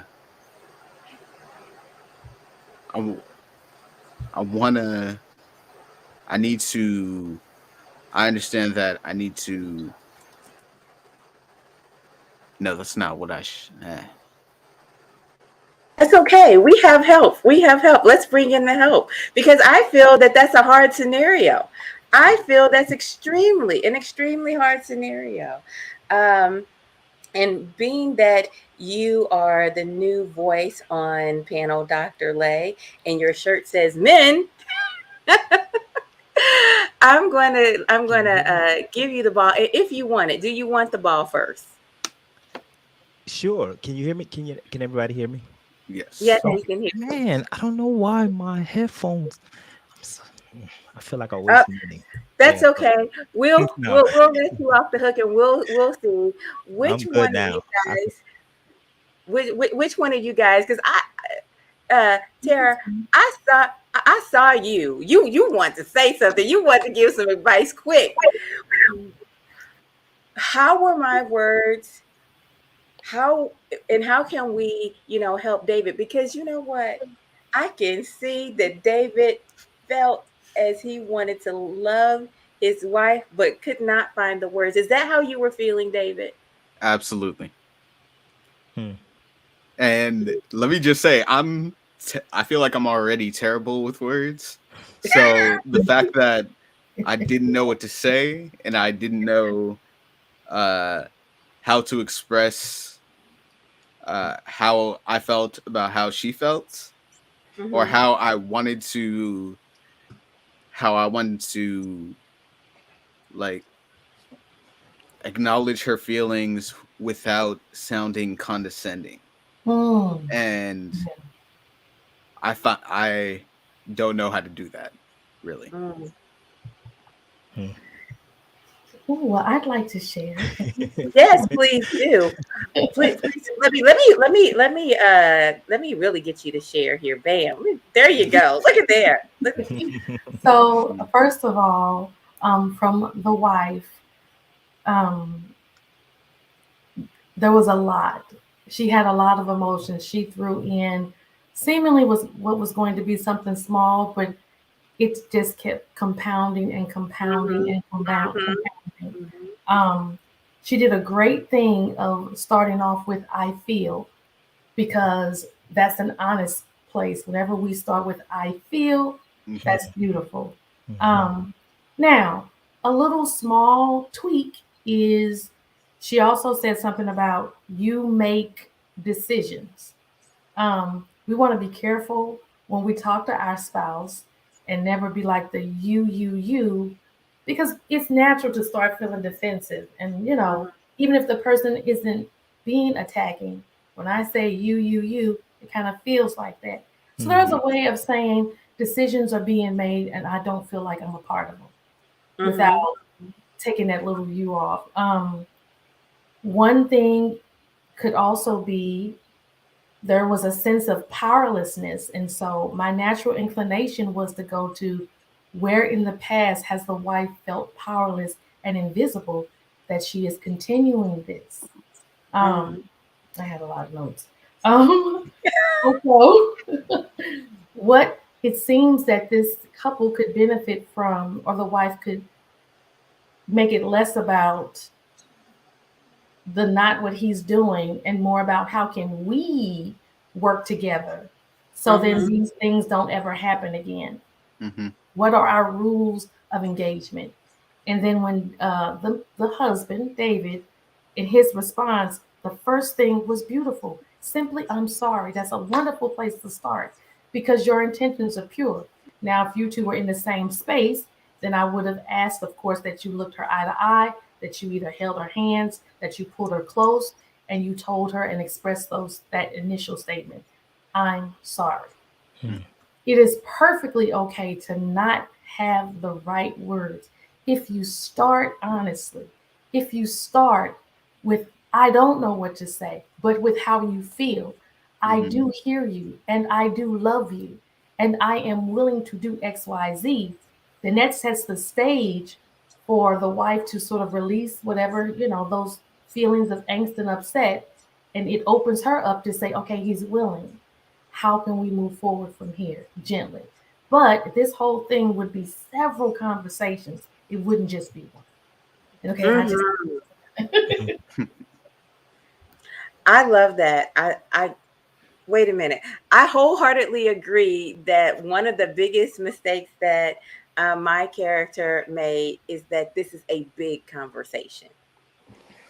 It's all at once. I feel like that is the biggest issue um, plaguing this situation. It's too much. It, Mhm. it, it, it, it's too much. Um, what are your thoughts, Anastasia? Yeah, I completely agree with everything that has been said. It seemed to me, though, that that wife had been holding on to a lot for a long period of time, which means that there has Mm-hmm. been a lack of communication from the beginning, and she hasn't felt comfortable either communicating, or she had gotten to the point where she was just stuffing and then she bubbled over. Right. Mm-hmm. So, getting ahead of that and just avoiding that whole scenario would probably have eased the tension, and we could have resolved a lot head on when we first said, babe, about this military assignment that you just signed up for. Let's talk about that a little bit, Mhm. and just getting ahead of those conversations, I think would have been critical, because she's just bubbling over at this point. Yeah. Mm-hmm. But I also think it's reality. I think it is reality that people wait too long. Hmm. Mhm. Absolutely. Yeah. I, I think that's reality. And then also what I think happens at that point is this. So I think that the fella or whoever has in the receiving end of the conversation, they get stuck. Hmm. And that is where the frustration comes. And you hear something like this. I have said all this to you and you have nothing to say. Right? Well, I need time to process. Wait a minute. Tara's laughing because she knows that's what. Right. Wait a minute. You're going to throw in the flag, David, and just say, no, wait. I need time to process. Yeah, because it's very loaded, and like I need time to navigate my thoughts because you just gave me a lot, Mm-hmm. and I Yeah. in processing that I need to not only acknowledge your feelings in a way that says I understand, but I also need to try to get you to see where I'm coming from. And in doing that, I'm with me especially, I'm never trying to with an argument or a discussion, I'm never trying to win. I'm always trying to get to a mutual understanding Mm-hmm. because winning the in winning there's no winning. Mm-hmm. Mm-hmm. I love the way you put that. That is so good. That is so Mhm. good. Of course, I'm all about epic understanding. I just want to understand. Exactly. Okay, let us see if we can't get Dr. Lay in here. Dr. Lay, are you ready to Yes. speak on the subject matter yet? Yes, I am. Real quick, can in my invitation it stated 3:30 Mm-hmm. to Mm-hmm. come in. You're fine. Okay. Okay. All right. Just wanted to make sure. Like, it It feels like you all have been here for a significant amount of time now, right right? because this everybody has a um, a time to come in so that we can highlight their business because Yeah. like Okay. when yeah and That's the way I so understood it. But okay, right. got We want to it. highlight your business, but at the Yeah. same time, we're celebrating. Yes. We're celebrating together. Yeah. So, No, this what was I would very like to, interesting. Go ahead. I'm I'm sorry. sorry. There's a little delay, but go ahead. What I would like to see happen is if you would go ahead and participate and Mhm. share your thoughts. And then what we will do is we will highlight your journey Yeah. and your Okay. business and how it is that you are helping people. Mhm. Gotcha. So I think the biggest piece to this, and I've been working with um couples and communication for a significant amount of time, and I think two things actually that were evident in this, and you all pretty much hit on it already, but assertive communication and empathy. Mm, And I would honestly go the empathy route more than anything, because that is a direct form of communication that has been very successful not only in relationships, in marriages, but in business, work related, just friends out and about, whatever have you. And I see that empathy, if you're able to sincerely and accurately feel and reflect specific emotions of another person, you've mastered really good communication, right? So Mhm. I am a firm believer that education is not education if you don't apply what it is you learn. I know we learn a lot of things throughout our life, but oftentimes we don't apply it. So we can't say that Mhm. we're Right. educated in it. Thus, we don't have those experiences, right? So Right. when it comes to something like empathy, it is one of the most vulnerable conversations, or at least um, yeah, I guess you could say conversations to have or to use, excuse me, skill to use when you're dialoguing, or when you're you have a conflict that you need to resolve, and it's with somebody who knows your vulnerabilities, somebody who Mhm. knows the box that you carry, because I do believe we all carry an emotional box that oftentimes get triggered by individuals that know us well, right? And so um uh when we're able to understand another person's emotions, um we stop looking at that individual. Better yet, we start taking accountability, and we stop looking at the trigger. Okay, Mhm. if that makes sense, right? Because in order to be a trigger for someone, you got to have a button, and so when we do have that button, that's the accountability now. And so as a therapist, I do get a lot of couples, they will come in and they will talk about a lot of the triggers, what the other person did, but they never really get to the nitty gritty as to why they own that button anyway.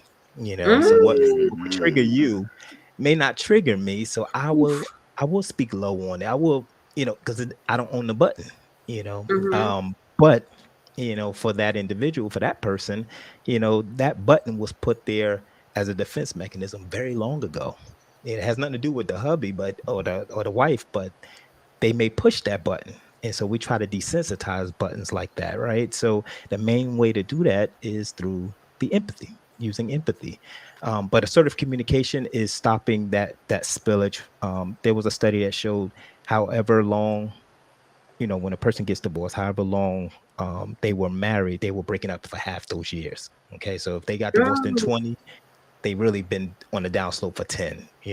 Assertive communication really puts a halt on that, but we have to practice it all the time and not when it boils over. Right. So I think what I was hearing there, as far as him reflecting and trying to understand, or at least show her that I'm understanding your feelings. Your feelings are valuable to me. And therefore, if I'm acknowledging it, see, this is where it gets scary because once you acknowledge it, that means you learned. Now you have to apply.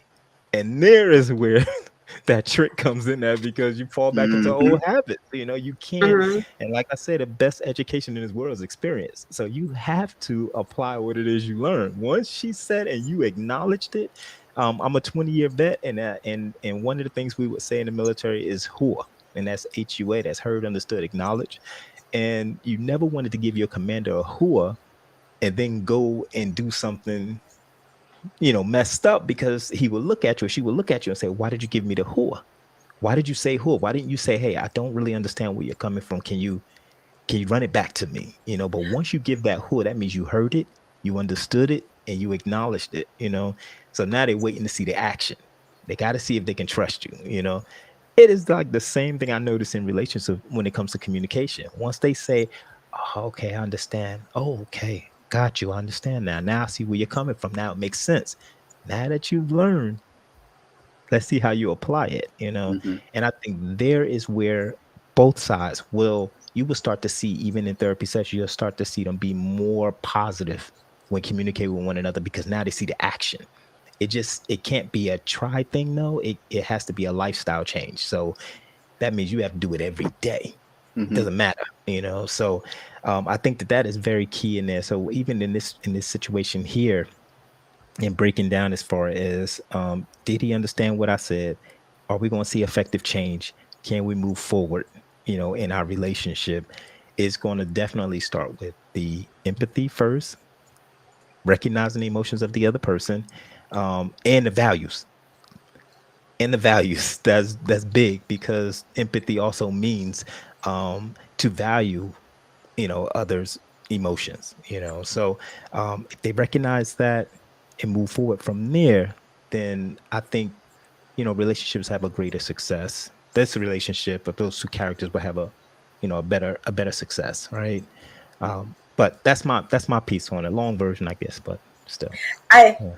I really, really like it. I want to highlight the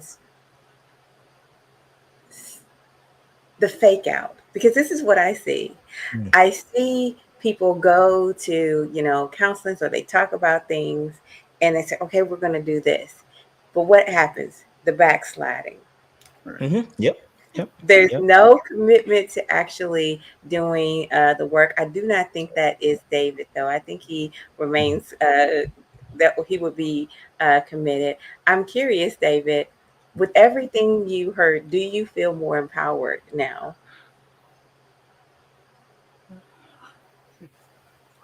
No, and let me say why. Hmm. Because the best apology is changed behavior.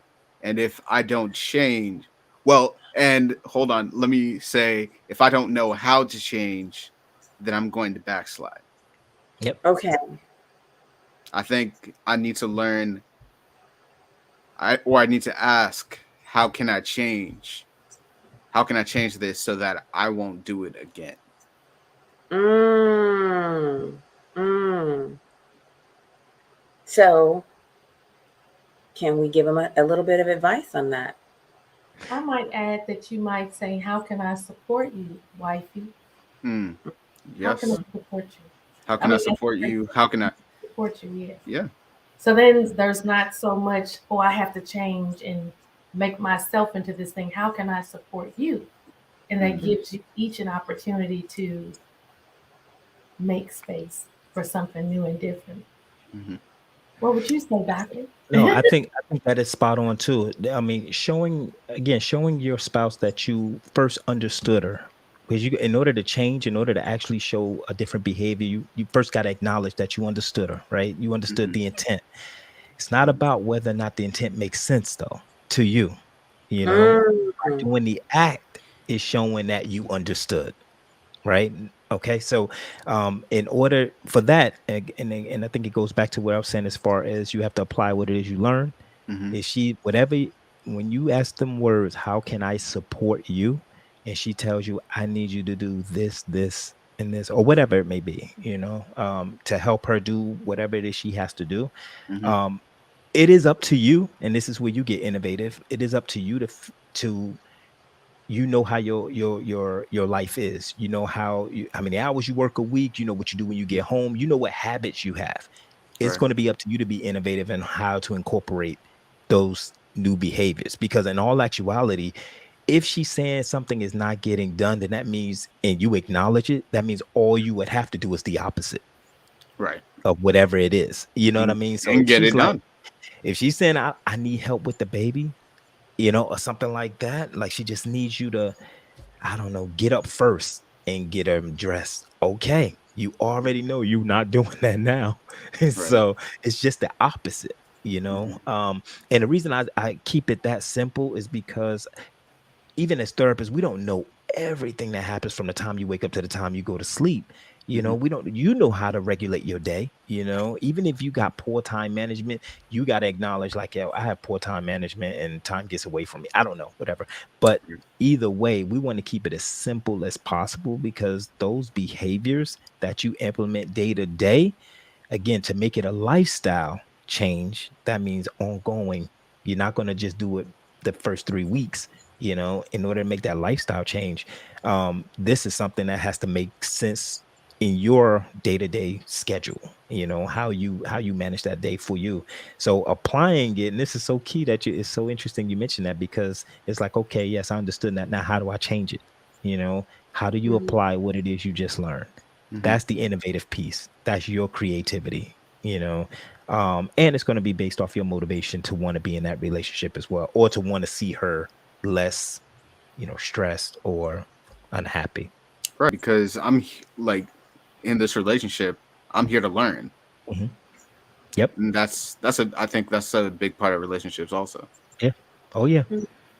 It's ever changing. It's ever changing with relationships. So yeah, you're constantly learning about the other person, while taking on whatever defense mechanisms and everything they brought into that relationship. Same for you as Right. well. And you signed up for that. That's what I love about institutions. Mhm. The institutions, you really got to submit to a higher authority, whatever that is for you, because institution comes with its own set of rules, values, and what it takes to sustain, you know. Not everybody can do it.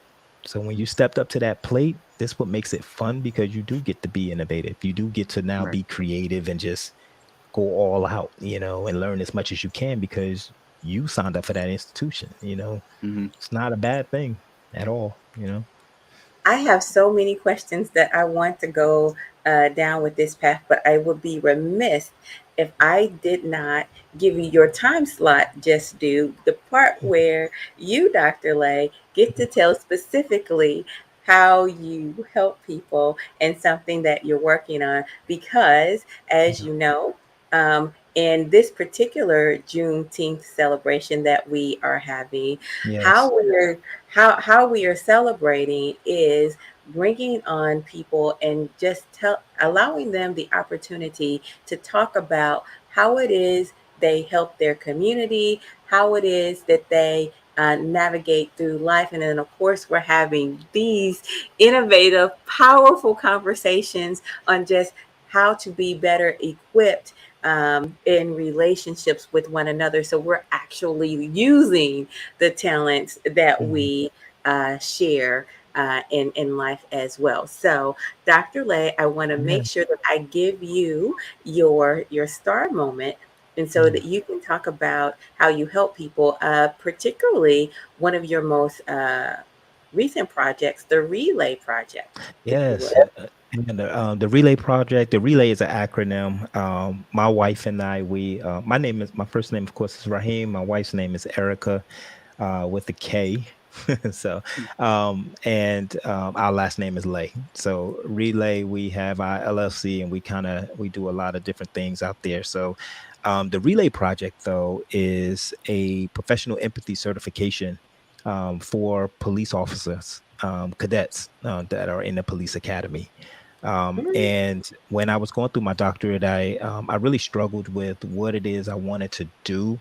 I do focus a lot on narcissism, and because just being in the military and seeing a lot of different bad relationships and responses because of these certain traits, personality traits. And one of the things that was evident in a lot of my research was for police officers who also deal with a lot of narcissistic traits, specifically lack of empathy, sense of entitlement, those being primary.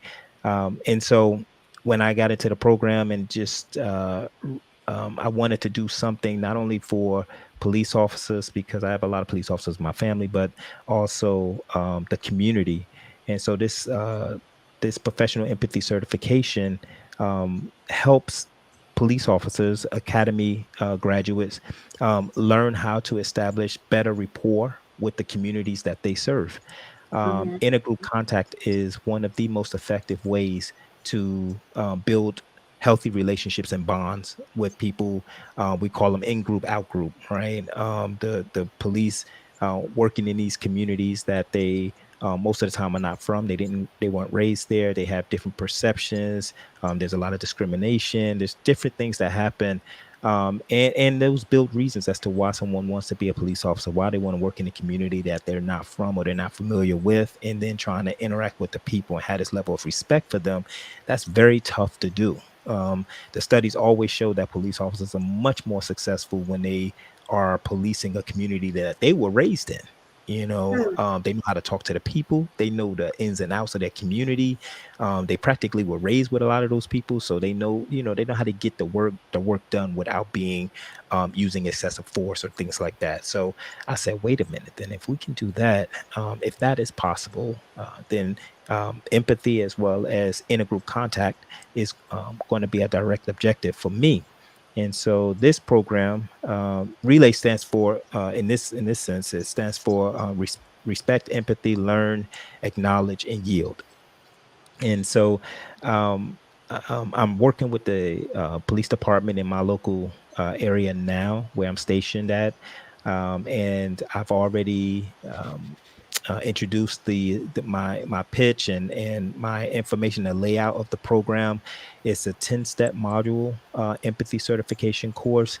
It's a 3-week course right now, and we're having right now we're in the process of dialing that back, only because they use the 32-week police academy Mm, training. And so 3 weeks was a little too long for them. The first week was really focusing on critical race theory. I have a huge education module of police officers learning the history of policing in America. I felt that that was very important for them to understand where policing came from, and throughout the years, where has it gotten to today. And then the second week they do a field placement where they go out into the community.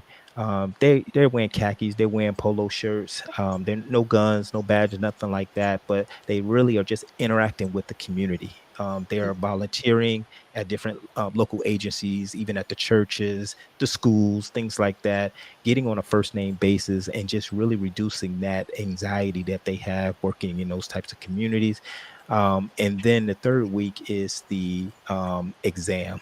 Okay, the exam that that they're given, which is 100 questionnaire, mm, and it's really based off of what they learned about empathy and the 10 modules. That's also in the first week. The history of policing, what they learned when they were out in their community about the agencies that they worked with. And then at the end, they get their certification. And the goal is to make it universal across the board for all police academies throughout the US, so that they all have one universal learning tool that they can apply when they go out into the field. And so the one thing, my goal of this is for no police officer to graduate knowing or saying that they didn't know better, you know. mm.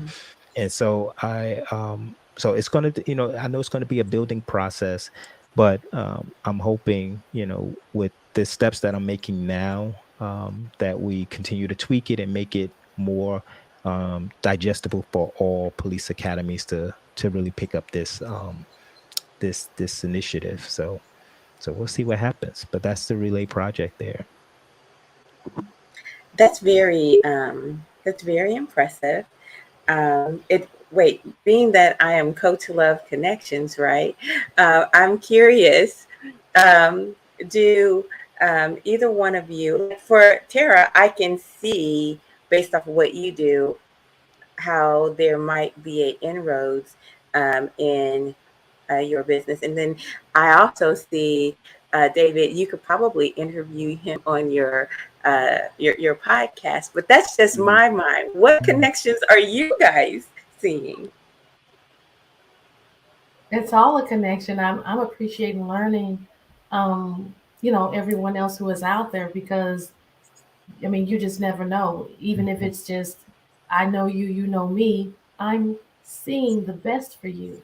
And now knowing, meeting Anastasia, the other gentleman you had on earlier, David and Dr. Lay right now, you are a part of my seeing the best for every single person, for Mhm. every business owner, for every entrepreneur. And in my walk, because I get to meet a lot of people and they're in various walks, I've always been able to say, hey, I know someone who's about this. I know someone who's about that. And so I'll share that information willingly. Definitely. I love doing Mhm. that, Mm. you know. Mm-hmm. Yeah, Mm-hmm. Definitely. right. I think And it's then, all about connection. And just when I think my dad actually asked, I think it was at the end of last year or sometime last year, my dad asked us what we were mostly grateful for over the pandemic. And I Mhm. said interaction, Mhm. because not only have I met more people than I would have through Zoom and through podcasting than I would have if I had than if I hadn't had that platform, or like because I had just like I don't really leave the house. I don't Mm, I don't really like I love talking to people, but also I don't like leaving the house to having to go interact with people. mm, And Mm, so with that, just like being able to talk to people on Zoom, being able to talk to people just in general about different topics and learning about different topics is just it's refreshing because you get to just learn more about mm. people, about yourself, about different things. mm. Yeah. Very interesting. Yeah, it is. I'm gonna play a quick commercial. It is from ACES Matter. They're a business that I endorse. ACES stands for Adverse Childhood Experiences. Mhm. Let's watch this quick commercial. If you have a birthday coming up, or maybe you just like to do something for the greater good, please consider starting a personal fundraiser on Facebook and selecting ACES Matter as your cause. Need a reason? Well, we have 3 just for you. ACES Matter helps families in need cover the cost of mental health services. ACES Matter hires local contractors and even stay-at-home parents who need flexible work schedules. We care about humanity, and ACES Matter provides free training and education to those who've been affected by childhood trauma. It's easy to set up a donation campaign from your Facebook account. From your phone or internet browser, type or search www.facebook.com/fundraisers. Select nonprofit, search for ACES Matter, type in how much money you'd like to raise, choose an end date, give your fundraiser a catchy title, edit the default description if you'd like, then click Create.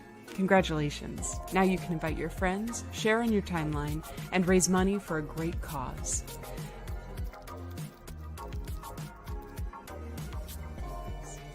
For every ACE story told, an ACE can be prevented. 2 heartbeats from our house to yours. ACES Matter is a 501c3 nonprofit organization. EIN 85-124-6674. That's pretty. That's a pretty cute commercial. But adverse childhood experiences is a way, or I should say, ACEs is a way for therapists. I'm talking to a therapist about this, but you already know these things, Dr. Lay, for therapists and for people to be able to talk about their trauma and talk about exactly how much they have. And actually, if you wouldn't mind picking it up from there, I'd love it. Yeah, I this so my one of the platforms that I have is men. It's called, it stands for Managing Emotions Naturally. And so one of the things I've seen, what drove me really to therapy was prior to becoming an Air Force officer, a clinical social worker by discipline.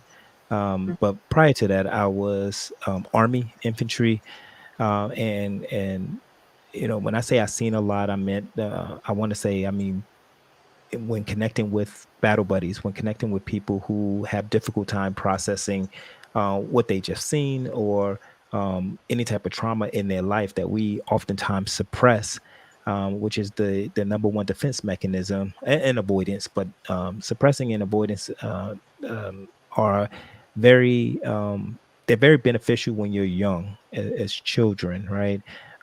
We often say kids are resilient. We use that term a lot because they can just bounce back. At least that's what we see from them. But what I think what a lot of people don't know is that they're building defense mechanisms. And the thing is, when they become adults, those defense mechanisms that was good at 6 years old is oftentimes not good as a 30-year-old. It doesn't look right. And so what I saw, even in my time throughout the military, it's like, wow, and even in myself, that I really had poor emotional management. And I definitely saw things and experienced things that are not normal to the average person. All right. So, what do you do with that information? Any type of trauma, and like that, like ACEs is, when you're dealing with trauma, is that the inability to make sense as to what you just saw, what just happened. You cannot process it at that time. And so the reason I say kids, they've developed these defense mechanisms because they realize they can't emotionally process that. So then they build and direct it, kind of like redirect their focus into something else, doing something else. And the thing is, you're supposed to come back and revisit that. You're actually supposed to come back and resolve it, but we don't. We keep pushing. Life goes on, and it is what it is.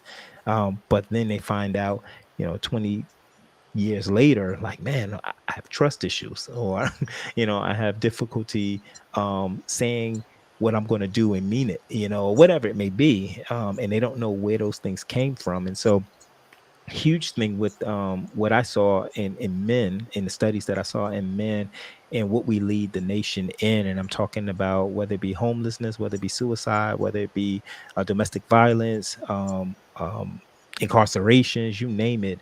A lot of the studies that I've read and I've done myself when it comes to men, it's not having that the build. Oh, sorry. Okay, not having that Go ability ahead.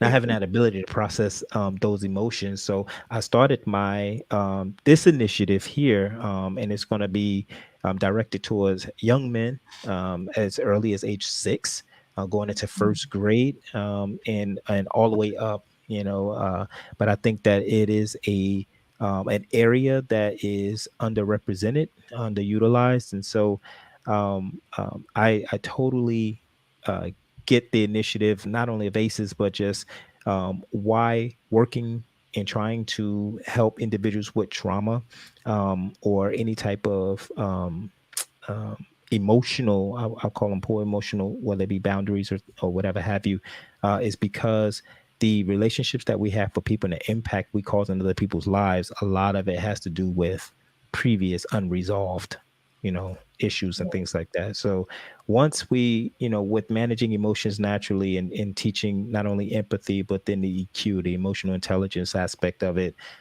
it's just helping young men apply these different tools to their life every single day, no matter who they come encounter with.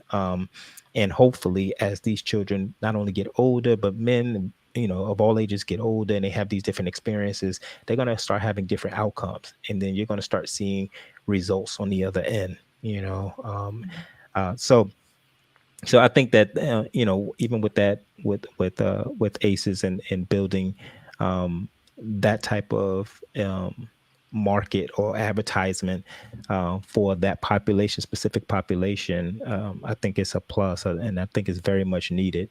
So, it's been I want to say the pandemic really has promoted mental health to a whole different level. Yes. The health-seeking behavior now is, Absolutely. I'm like, it's amazing how, I've been in this field for almost a quarter of a century, and just to see how easy in a matter of 2 years, help-seeking behavior is like the new norm now. It's kind of overwhelming because I'm like, I don't know if it's real or if it's just a phase. We're going to start retracting back to what we used to do. I don't know, but I was just like, wow, we are totally promoting mental health to a whole different, a whole different level. So we gotta take advantage of this opportunity. As much as we can, as quickly as we can, because the iron is hot, man. We can really do something with this. So, but it's going to take some innovation. It's just going to take innovation there. But Yeah. The world found itself in crisis, plain and simple. The didn't it? world found itself in crisis. And I'm telling so you. the mental health aspect, I'm grateful to see people acknowledging, yes, we are not okay. Right. And Right. it's okay not to be okay. Right. And just Exactly. giving that opportunity to talk about it, I think has made change for people. It has allowed people to say, my feelings are valid. Yeah. And there are other people out here just like me who are having, the different things that people went through in these last 2 years, who are having these similar experiences. And so that makes me all right. It Mm-hmm. doesn't, Mm-hmm. make something wrong with me just Mm-hmm. because I might be feeling isolated or angry or hurt, or maybe I don't feel anything at all about what's Mm-hmm. happening in the world. Mm-hmm. So yeah, I Well, appreciate that mental health has been a discussion and has become like the forefront thought now to yes. how we doing. Yeah. I, That other thing I that it understand. showed with this pandemic though, me and my colleagues was talking about this, and we thought, when you isolate people like that for long periods of time, like there are some people, I was stationed down in the South, and people are spread out in the South. I'm from New Jersey, but people are spread out in the South. So they didn't really skip a beat. Like isolation for them was like, okay, this is what it is, But for the others, like students who were used to going to school and interacting with people, Mhm. to cut that off, you just saw people really decompensating. You really see, oh, you really don't have coping skills. You've been masking it with school and disruption in the classroom. Distractions. Yeah, you were distracted. Now we can Mhm. see, and even couples who had to work from home, like, and Yeah. realizing that we do need office space. Like everything had became, so the pandemic really just kind of exposed us. It Mm-hmm. went to show, it really showed like if we are around each other, how well do we cope around Right. each other? And a And lot of so people found out that they they don't they don't really rock with each other like that. no, they can't. It's And it's crazy to me mhm. because like, hey, like I'm gonna marry you, but I never want to be around you. And I don't Look, really like, look, what is that? Like yeah, if I marry you, I want to be around you all the time. yeah, Like yeah. I like, yes, I have to work. Yes, I have to go to school, but also I still want to be around you all the time. Mhm, And a mm. lot of people aren't really like that. They said, "No, I don't want to be around you." Oh, and they haven't been challenged with Right. that. I mean, like I say, I'm military, and I can tell you, bulk of our time, there are some jobs that require you to be away every 6 months. You're Hmm. gone, and so people get used to that. And when that shuts Right. down and now you're home under each other, it was a Right. different world. It was like you saw domestic violence, you just see all the stuff coming out like, wait a Yeah. minute, Yeah. what is going on? So I thought that this was such a good initiative. And I'm just building content now. And so I just Hmm. can't wait to get started with everything that this program has to offer. So I'm excited about that, but I think it's much needed, definitely. Yeah. Mental I health is much needed, appreciate it. though. Right. Just So I like the idea of you working with police communities. That yeah. I've been saying, I Absolutely. remember the phrase it used to be like peace officers. And it's like Oh yeah. now I, w- I would really like to see the idea of peace officers. I know there's an initiative Mhm. and some are part of the LA County police Yep. communities where they are hiring or bringing actual social Yep. workers as peace officers. Mhm. They're going into some of the domestic violence calls, some of the Mhm. calls where people may have alleged mental disturbances first. Yes. I'm like, Yes. it's about time. And Yeah. that's the CIT. That's the CIT. It's the crisis intervention team, and so Hmm. they do have social workers going out with them.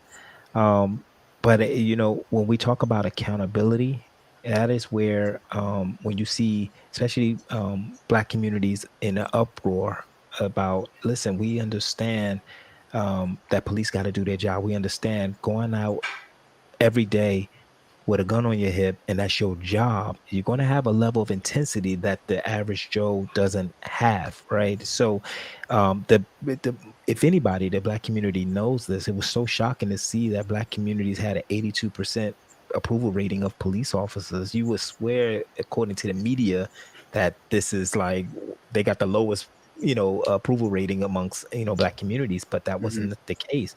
What they were saying was, yes, we want you in the community, but when things go south, we want you to accept accountability.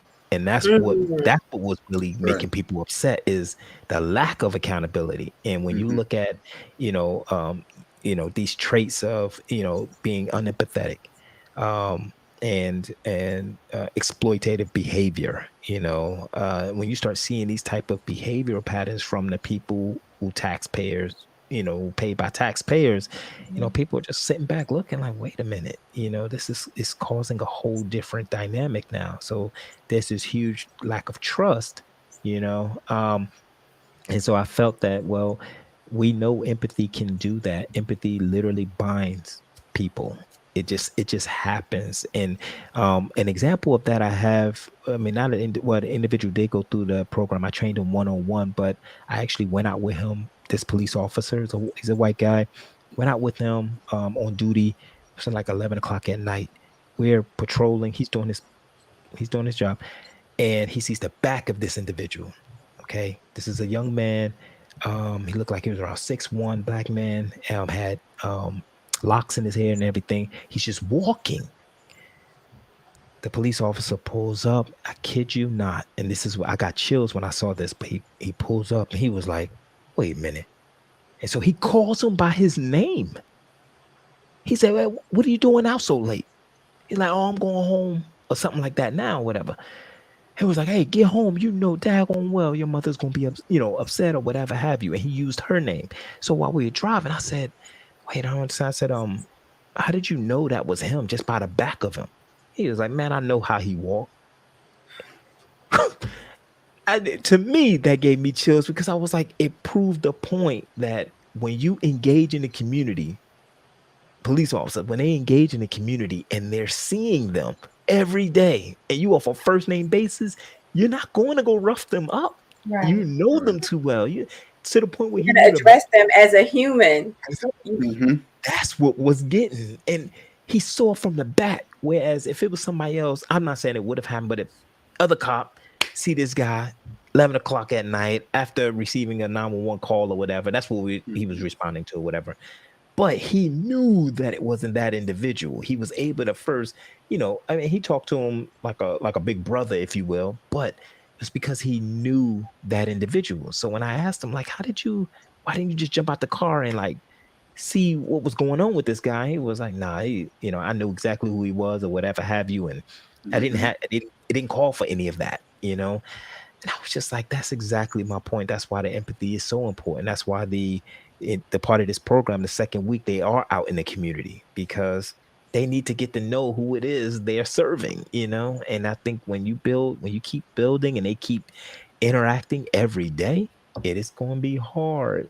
I'm not saying it's going to be impossible, but it's going to be difficult to use excessive force in any type of way, and you'll be able to de-escalate very quickly, and that individual had respect for him. That guy didn't say, "And get out of here." He didn't do none of that. He was like, "Oh, no, I'm going right now. I'm just going to go do it." All done. That was it, Right. So it's just interesting, A lot happened in this 5 minutes or so. First, I want to acknowledge my air conditioner is broken, and that's why I've had to be off the air for a minute. Someone has come to work on my air conditioner. So I thank everybody for their patience, but nobody wants me to be hot. It is hot, right? So thank you for your patience. I want to acknowledge something that you said about policing. Oh, it was. I have to come back to it because it escapes me a little bit now. That said, I did want to ask Tara this question. How do you think ACEs affect relationships? Yeah, as Dr. Lay was speaking earlier about it, I've had a number of years in public health, and so I've worked in different county and city clinics in the capacity of lead prevention, in the capacity of disease intervention, in the capacity of just so many things, in the capacity of serving to reduce the opioid crisis. I have seen people, we take what we are sort of marinated in, typically as children, and we will bring that same soup with us along the way, all of our lives, no matter what that is. So if it is trauma, you will see people acting out their trauma in their relationships. There will be a person, if they had dissension with a parent, they will have a certain level of dissension that can be in their relationship with their spouse. It can be surrounding trust, it can be surrounding communication. Some people are not used to having someone express their love to them, even though they're getting ready to get married. And so there might be issue with how that love is being expressed with them, that they can't receive it. So I've seen it in many conversations I've had when I work with couples in the premarital sense. I ask them, pretty much, what do they want to talk about? What are they concerned about? What are the things they feel like might make this marriage go south? How do they want to set themselves up for success? And I do find people, oftentimes, it is childhood trauma, something that they're struggling to let go of, to release, to grow from, that they're attempting to bring into the relationship. And so we simply work to give them the tools to let it go. And it's not an easy one and done, it's an over time process. And a lot of it starts with one, just being aware, hey, I'm bringing all of this luggage and baggage with me. I really want to keep carrying it. What can I do to let it go? It always starts with willingness. I hear willingness, I hear commitment, and now I remember what I wanted to highlight about what you said about policing. It is this, I almost want to clip that part, that it was like 80+% of Black Americans have a high confidence in policing. Well, the approval rating. So it was Okay, a approval. where when they do these surveys, these community surveys, they go to a lot of the inner city communities and they're asking, you know, do you feel police officers are needed, basically, in the community? And it's just yes or no, and to see that it was so high, I think, to me, told, a different, it gave me a different perspective. It kind of took my emotions out of it and said, okay, let me really do this research on here, because I don't want to just jump, and make an emotional initiative, if you will, based off of what we are fed through media. I'm going to have to Right. get out into the community and talk, and talk to the people in the community to really get a better understanding. And then I want to see other individuals who have already done it. And so through that initiative, that's when I started seeing, like, oh, wow, I really thought it was going to be this, man, just I was expecting something totally different. So that really I do, humbled me. absolutely. I wanted to go back to that because I think that that there is a narrative out there that um, I'm going to say twisted, and it Mm, is used for maybe quick messaging. mm, It's quick messaging. I think your statement is more accurate, mm, but it is accurate not just when it comes to policing. It is accurate across the board. mm. People want those who have power to be held accountable, period. That's it. Yeah. Yeah. So, That's exactly it. Yeah. policing, parenting, Yep. preaching, um, if you have power and authority over someone, no one wants um, that power and authority to be misused Hmm. Right. Yep. across the board. Um, and quite frankly, that is why the right is saying we don't trust the government. We do not trust the Mm-hmm. government. That is the nature behind that, because there Mm-hmm. is a mistrust of how the government is using power and who they are recognizing. At the Mm-hmm. same time, I hear the same message from the people. It is very difficult. Like the Southern Baptist Church recently was not going to give up certain records, I believe, and there was molestation and rape within the church. Wow. In the Olympics, all of those young girls, The they were gymnastic. the gymnastics I team, about that. right? Yeah. Yeah. How long and how many people who were molested before someone was held accountable? The Boy Yep. Scouts. Yep. How long? How long did this go on before people were believed? The Catholic Church. How long? Before people were heard. And so again and again and again, power not being held accountable. And I have to say, it seems as a nation, we are just not good at that. We're not good at holding power accountable. What are your thoughts on that, Tara? I would say I agree.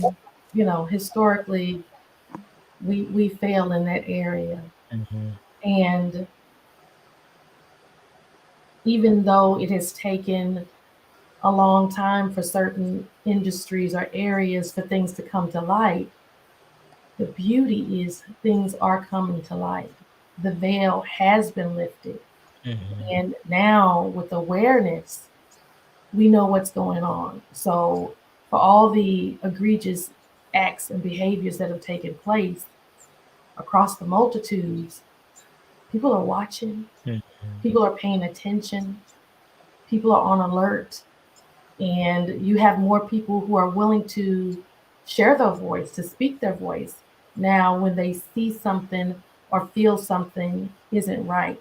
Because we have, although be it very late, but at least now we are speaking up and saying, that doesn't look right. This happened to me. This happened to them. What are we going to do about it? So it's at least a starting point in trying to honor the truth of every person and not have those in power just do whatever it is they want, particularly when it's not kind things that they want to do. Right. So if I was to ask both of you, I think if I was to ask my audience, I wish I had started the survey beforehand. But the question would be, should power be held accountable? I think most people would say yes, but be I would not be surprised if some people said no. Do you think power should be held accountable? I do. I think anyone, whenever we do something that is unjustified, unjustly, yeah, there is accountability. There's absolute accountability. Now, there will be degrees of accountability, of course, and this is how we have a criminal justice system that, for lack of a better phrase, has some ebb and flows and who they choose to have accountable for certain things. But overall, yes, things should be on a more level playing field. It seems to me the more power that you have, the more difficult it is to hold you accountable. Well, and that to that point, we lack regulation. Like I think we do need the power is necessary. When you look at the government, these are elected officials, right? So these are speakers for the people, if you will. And so when it comes to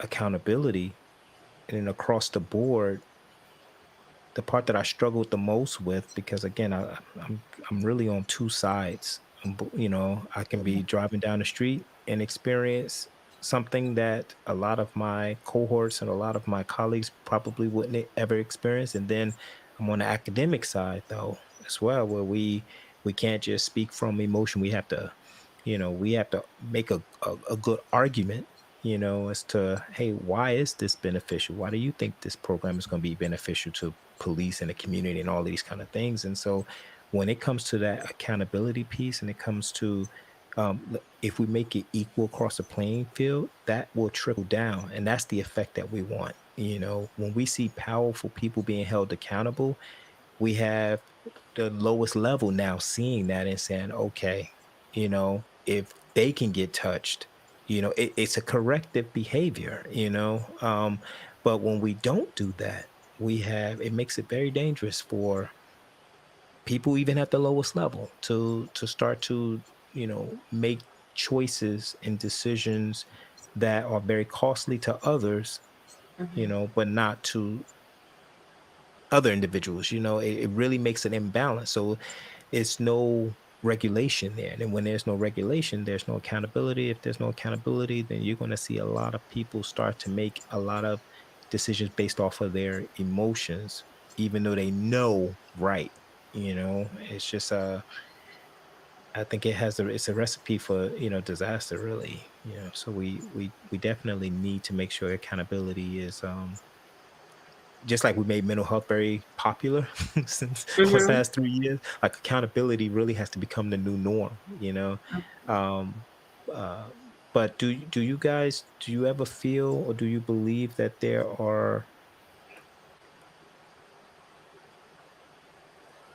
you ever believe do you ever feel that there is a intent behind lack of accountability? I Mm. think Um, people who have power don't like giving it up, and they also do not like um, the rules that they expect everyone else to to follow and obey, and to very follow and narcissistic, right?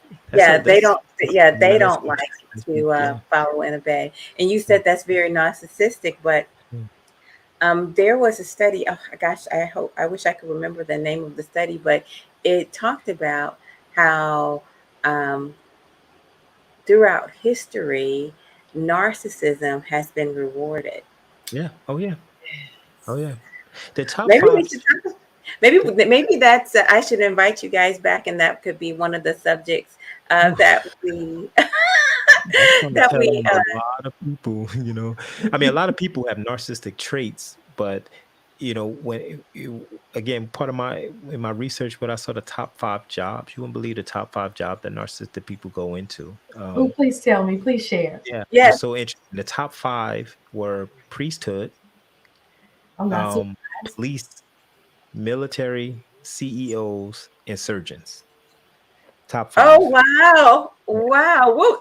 What is that an article? Yes, it was. It was. Oh man, I got all my stuff in a file on my college computer. But yeah, and I was shocked as soon as I saw police. I knew that's what really directed me towards like, okay, yes, this is where I'm supposed to move it, because I was gonna do this program just for military, and then I said, you know what, that'd be too easy. I need to challenge myself. And when I saw they were number 3, I was like, this is spot on. Because of the lack of empathy and a sense of entitlement. That is huge. And we saw that even with the George Floyd case. We saw the lack of empathy. We saw knee on the neck and all of that. But that entitlement as far as consequences and things of that nature, people was looking at them. I think it was like some video a lady took out her cell phone and she saw like the guys who were there, the police officers, they were out like shopping. I think it were like at a I forgot where they were, but they were at a big like mall or something like that, just shopping, just there. And it was right after the situation happened. So it was like there's where that entitlement comes in that. And then some people would say, yeah, that the whole narrative of blue life matter, that's like there's no such thing as a blue life, but yet there's this entitlement that comes along with that. Like in this uniform, in this badge, yeah, I can do some things. But what they were saying with people with narcissistic tendencies, narcissists, they like to go to jobs where it's a lack of accountability. It's not too much control over them. They can kind of do their thing, and then having power over a group of people. And so that was very, very, very interesting. And so I think that is something we have to pay attention to. But this is where empathy comes in. That it's like, hey, um, one of the things I wanted to find out was if the police academy or the police force was creating these traits, or were people just going into this, becoming police officers because they have these traits, Mhm. and that's why I wanted to put the program at the academy level versus somebody who's got 20 years, in the force. It's just, I wanted to see where, are we creating it, or are they coming in because they have these traits, and they know in the police they can kind of get away with, enforcing that, so it's really, really interesting that those were the top 5 jobs. But that, yeah. And Pre still being number one, I thought that was hilarious. But at the end of the day, I Wow. totally understand. I understand Priesthood is why. number one. Oh Yeah. my gosh. If not number one, they were in the top 5. So they just listed off those 5, and I was like, wow, this is interesting. I can But see it though. I could definitely see it because of the ones that you noted. There has to be a certain level of confidence or oh, a certain ego mindset mhm, to even feel like you have the capacity to do that role. exactly, Um, exactly. so I can see where there could Mhm. possibly be an imbalance of feeling confident, knowing one's abilities, and then getting the big head, for lack Well, of and to be quite honest with you, when they start the surgeon, when they say Mhm. CEO, I mean, if you're moving a Fortune 500 company and you're a billionaire, and this is Yeah. how you move, they call it healthy narcissism. I can go in, I'm a surgeon, I can go in and I can open a chest cavity, I can heal people. It becomes the negative when you take off the lab coat, you get in your car, and you go to daggone, I don't know, go get a coffee, and you think you need to get to the front. You know what I mean? Like, do you know who I am? Anytime you hear somebody say that, do you Do know you who I know who am? I Game am? over. Just walk away. I'm letting you know that's about to go left. That's when it becomes the negative, So there is some healthy, even in the military. I mean, if you're flying $1 million aircraft, I mean, yeah, you better be a little narcissistic. You better feel like you're untouchable, Yeah. But once you get out that aircraft, once you get off that uniform, then is it coming home too? Is it, in your family? Is it, that's when it starts to become a problem, so yeah, it definitely, there's a such thing as healthy narcissism, that, you do need this extra inflated, ego, if you will, to do that job, because the Mm. world's counting on you. But at the end of the day, are you, a surgeon, or is the surgeon you? You know what I mean? Like, which Mhm. which one is it? And so it becomes it's very dangerous, actually, at the end, when you step out of that role. And so yeah, we'll see. I mean, we'll see where this goes. But I think we do need to start talking about, narcissistic traits and narcissism, and trying to get a chokehold on this, because that even has to be regulated. I advocated for police officers who just experienced where they used excessive force, and yeah, all that other stuff. And it's like, hey, why don't you give him a desk job afterwards? you know Mm. 3 months, 6 months, take a time, take a chill, instead of going back out there. Police are undermanned, and if you take one out of the car, it's like going to make somebody else do extra work. And so Mhm. there's a lot of, things behind it that's really, we really do have to take into consideration. Like, whoa, they don't even have the manning, to Mhm. really do their job effectively too. So there's where my empathy comes in, that because there is a lot of, what we're asking them to do every day. Um, that's really intense. So, That's uh, pretty you powerful. know. Mhm, As we come to a close, I mhm, wanted to get some closing remarks, and mhm, just so that people can know where to find you. And again, a one sentence of how um, how you help people. I mhm. Mhm. would love that. I, I, Okay. I would love this. And quite frankly, um, you guys make a great pair. I think that I'd love to have you guys back as panelists together. Mhm, You're amazing. And I got a note. Kenny, who hosts another podcast, he thinks you guys uh, should come on as well. So it's just been amazing. It's been amazing spending time with you both and all of my guests here today, just helping people understand how it is that American descendants of slaves are showing up in the world now, and how freedom, how good it is to be free, how good it is to have true independence.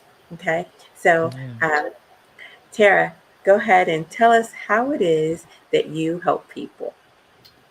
I help people see the good of themselves and the love of themselves. And that's in their relationships and that's in their personal. So that's how I help people. As the owner and operator of It's Official 314 Weddings and Ceremonies. And I can be found on Instagram at It's Official 314 and Facebook at It's Official 314. And my website is itsofficial314.com. Thank you so much, Erica. My pleasure. My pleasure. I'm looking forward to having you back. And Dr. Lay, same for you.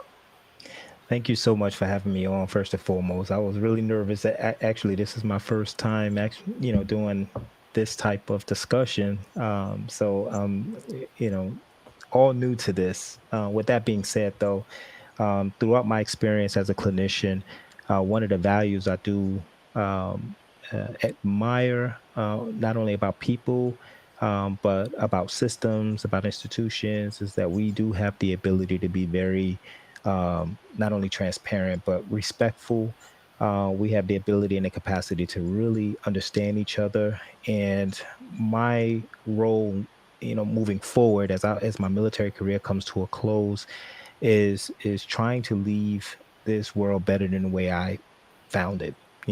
And I want to be able to spread a level of understanding from an emotional standpoint, to not only men, and even though that's my focus, it's going to be on men, but not only men, but to communities throughout, and having that impact so that the next generation will have some success at building rapport with one another and being able to leave this world better than the way they found it, and we create a new system, of brotherhood, of sisterhood, of camaraderie. And so I think my military experience and my clinical experience really just kind of pulled me to that direction. And I want to just show that innovation and what I need to do to improve upon. So right now I'm in the works with all of my social media stuff. So on Instagram it's IG for Men. And on my LinkedIn it's Raheem Lay. You can follow me there.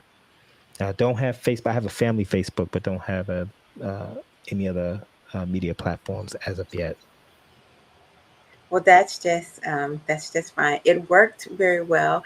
I am going to say just thank you for spending time here with me today, celebrating Juneteenth. Both to my audience and all of my panelists, I cannot do this without you, and so I appreciate your support immensely. Juneteenth is a day of independence, and it is a day that we are privileged to celebrate, not just foundational Black Americans, not just American descendants of slaves, but all of America, because if we're not all free, then none of us are truly free. I will leave you with a final word about Juneteenth. Some of you may not be aware of this, but America actually has two Independence Days. One celebrates America's freedoms from Britain's rule. Another holiday, Juneteenth, commemorates the day when a Union general came into Texas and gave an order that actually ended slavery. Now, you may be going to yourself like, wait, didn't the Emancipation Proclamation take care of that? And my answer to you is this. You actually thought the Confederate States obeyed the law. Okay, sure. On January 1st, 1863, President Abraham Lincoln declared all slaves held in Confederate states to be freed. But that news never reached the Texas slaves, and there's many theories as to why. Maybe someone literally murdered the messenger that was sent to Texas to inform them. Maybe, in typical Confederate fashion, they withheld them information from the slaves. Some historians believe that since the Civil War wasn't over yet, that the lack of Union Army presence in Texas made it hard for Lincoln's proclamation to be enforced. Nonetheless, it was cotton-picking business as usual in Texas despite the proclamation. Some slave owners in neighboring states moved their slaves to Texas because they thought that the Confederate Army would eventually win the war, and when it was over, they could get their property back. So when Union General Gordon Granger rode into Galveston, Texas with Union soldiers behind him, and he saw all of these slaves, he decided to make an announcement on June 19, 1865. First off, a proclamation was made from the president to free all these slaves 2.5 years ago. Second off, you are no longer slave owners and slaves, you are employers, and those are your hired workers. Some slaves dipped out of there before Granger could even finish his announcement. Other slaves decided to go and leave the state so that they could repair their families that were torn apart from the slave trade. Others decided to flee up north. And they lived happily ever after, right? No, of course not. By law, they were free men and women. But in reality, they were enslaved by oppression and violence. Black bodies still hung from the branches. Some were even shot for their freedom. But freed men and women wanted to celebrate that they were just that, freed. They created a holiday that was originally called June the 19th, but then it was kind of squeezed together and now it's Juneteenth. When they wanted to celebrate the first annual Juneteenth, segregation laws forbade them from using public spaces. Okay, that's fine. We'll celebrate near rivers and lakes.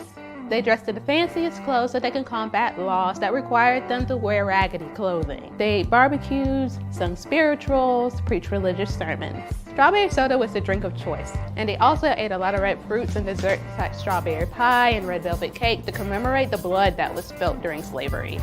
These rituals still occur in today's Juneteenth celebrations, whether it be parades, cookouts, or 5-day festivals. And since whites didn't want to share their own spaces with blacks, the blacks decided that they would raise their own funds for their own celebration sites, such as Emancipation Park in Houston, Texas. So as the former Texas slaves decided to migrate across the country, so did the importance of Juneteenth, which is also known as Emancipation Day or Freedom Day. In 1980, Texas was the first state to declare Juneteenth a state holiday when state offices are not closed but partially staffed. So far, 45 states have recognized the historical significance of Juneteenth. Guess what? Alabama wasn't last this time. Alabama was the 40th state to do so, but it didn't get the same paid state holiday status as Confederate Memorial Day or Robert E. Lee Day. There's also a national campaign to make Juneteenth a federal holiday. Whitewash textbooks didn't, and still don't, mention Juneteenth.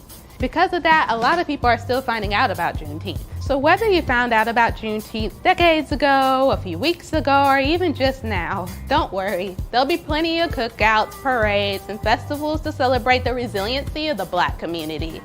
I'm Star Dunnigan with Reckon. And I do want to acknowledge that Juneteenth is now a federal holiday. Thank you so much for spending time with me, and I hope to see you again soon. Bye-bye for now.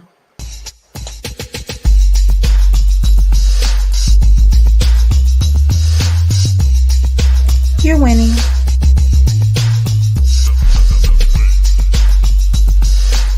You're winning.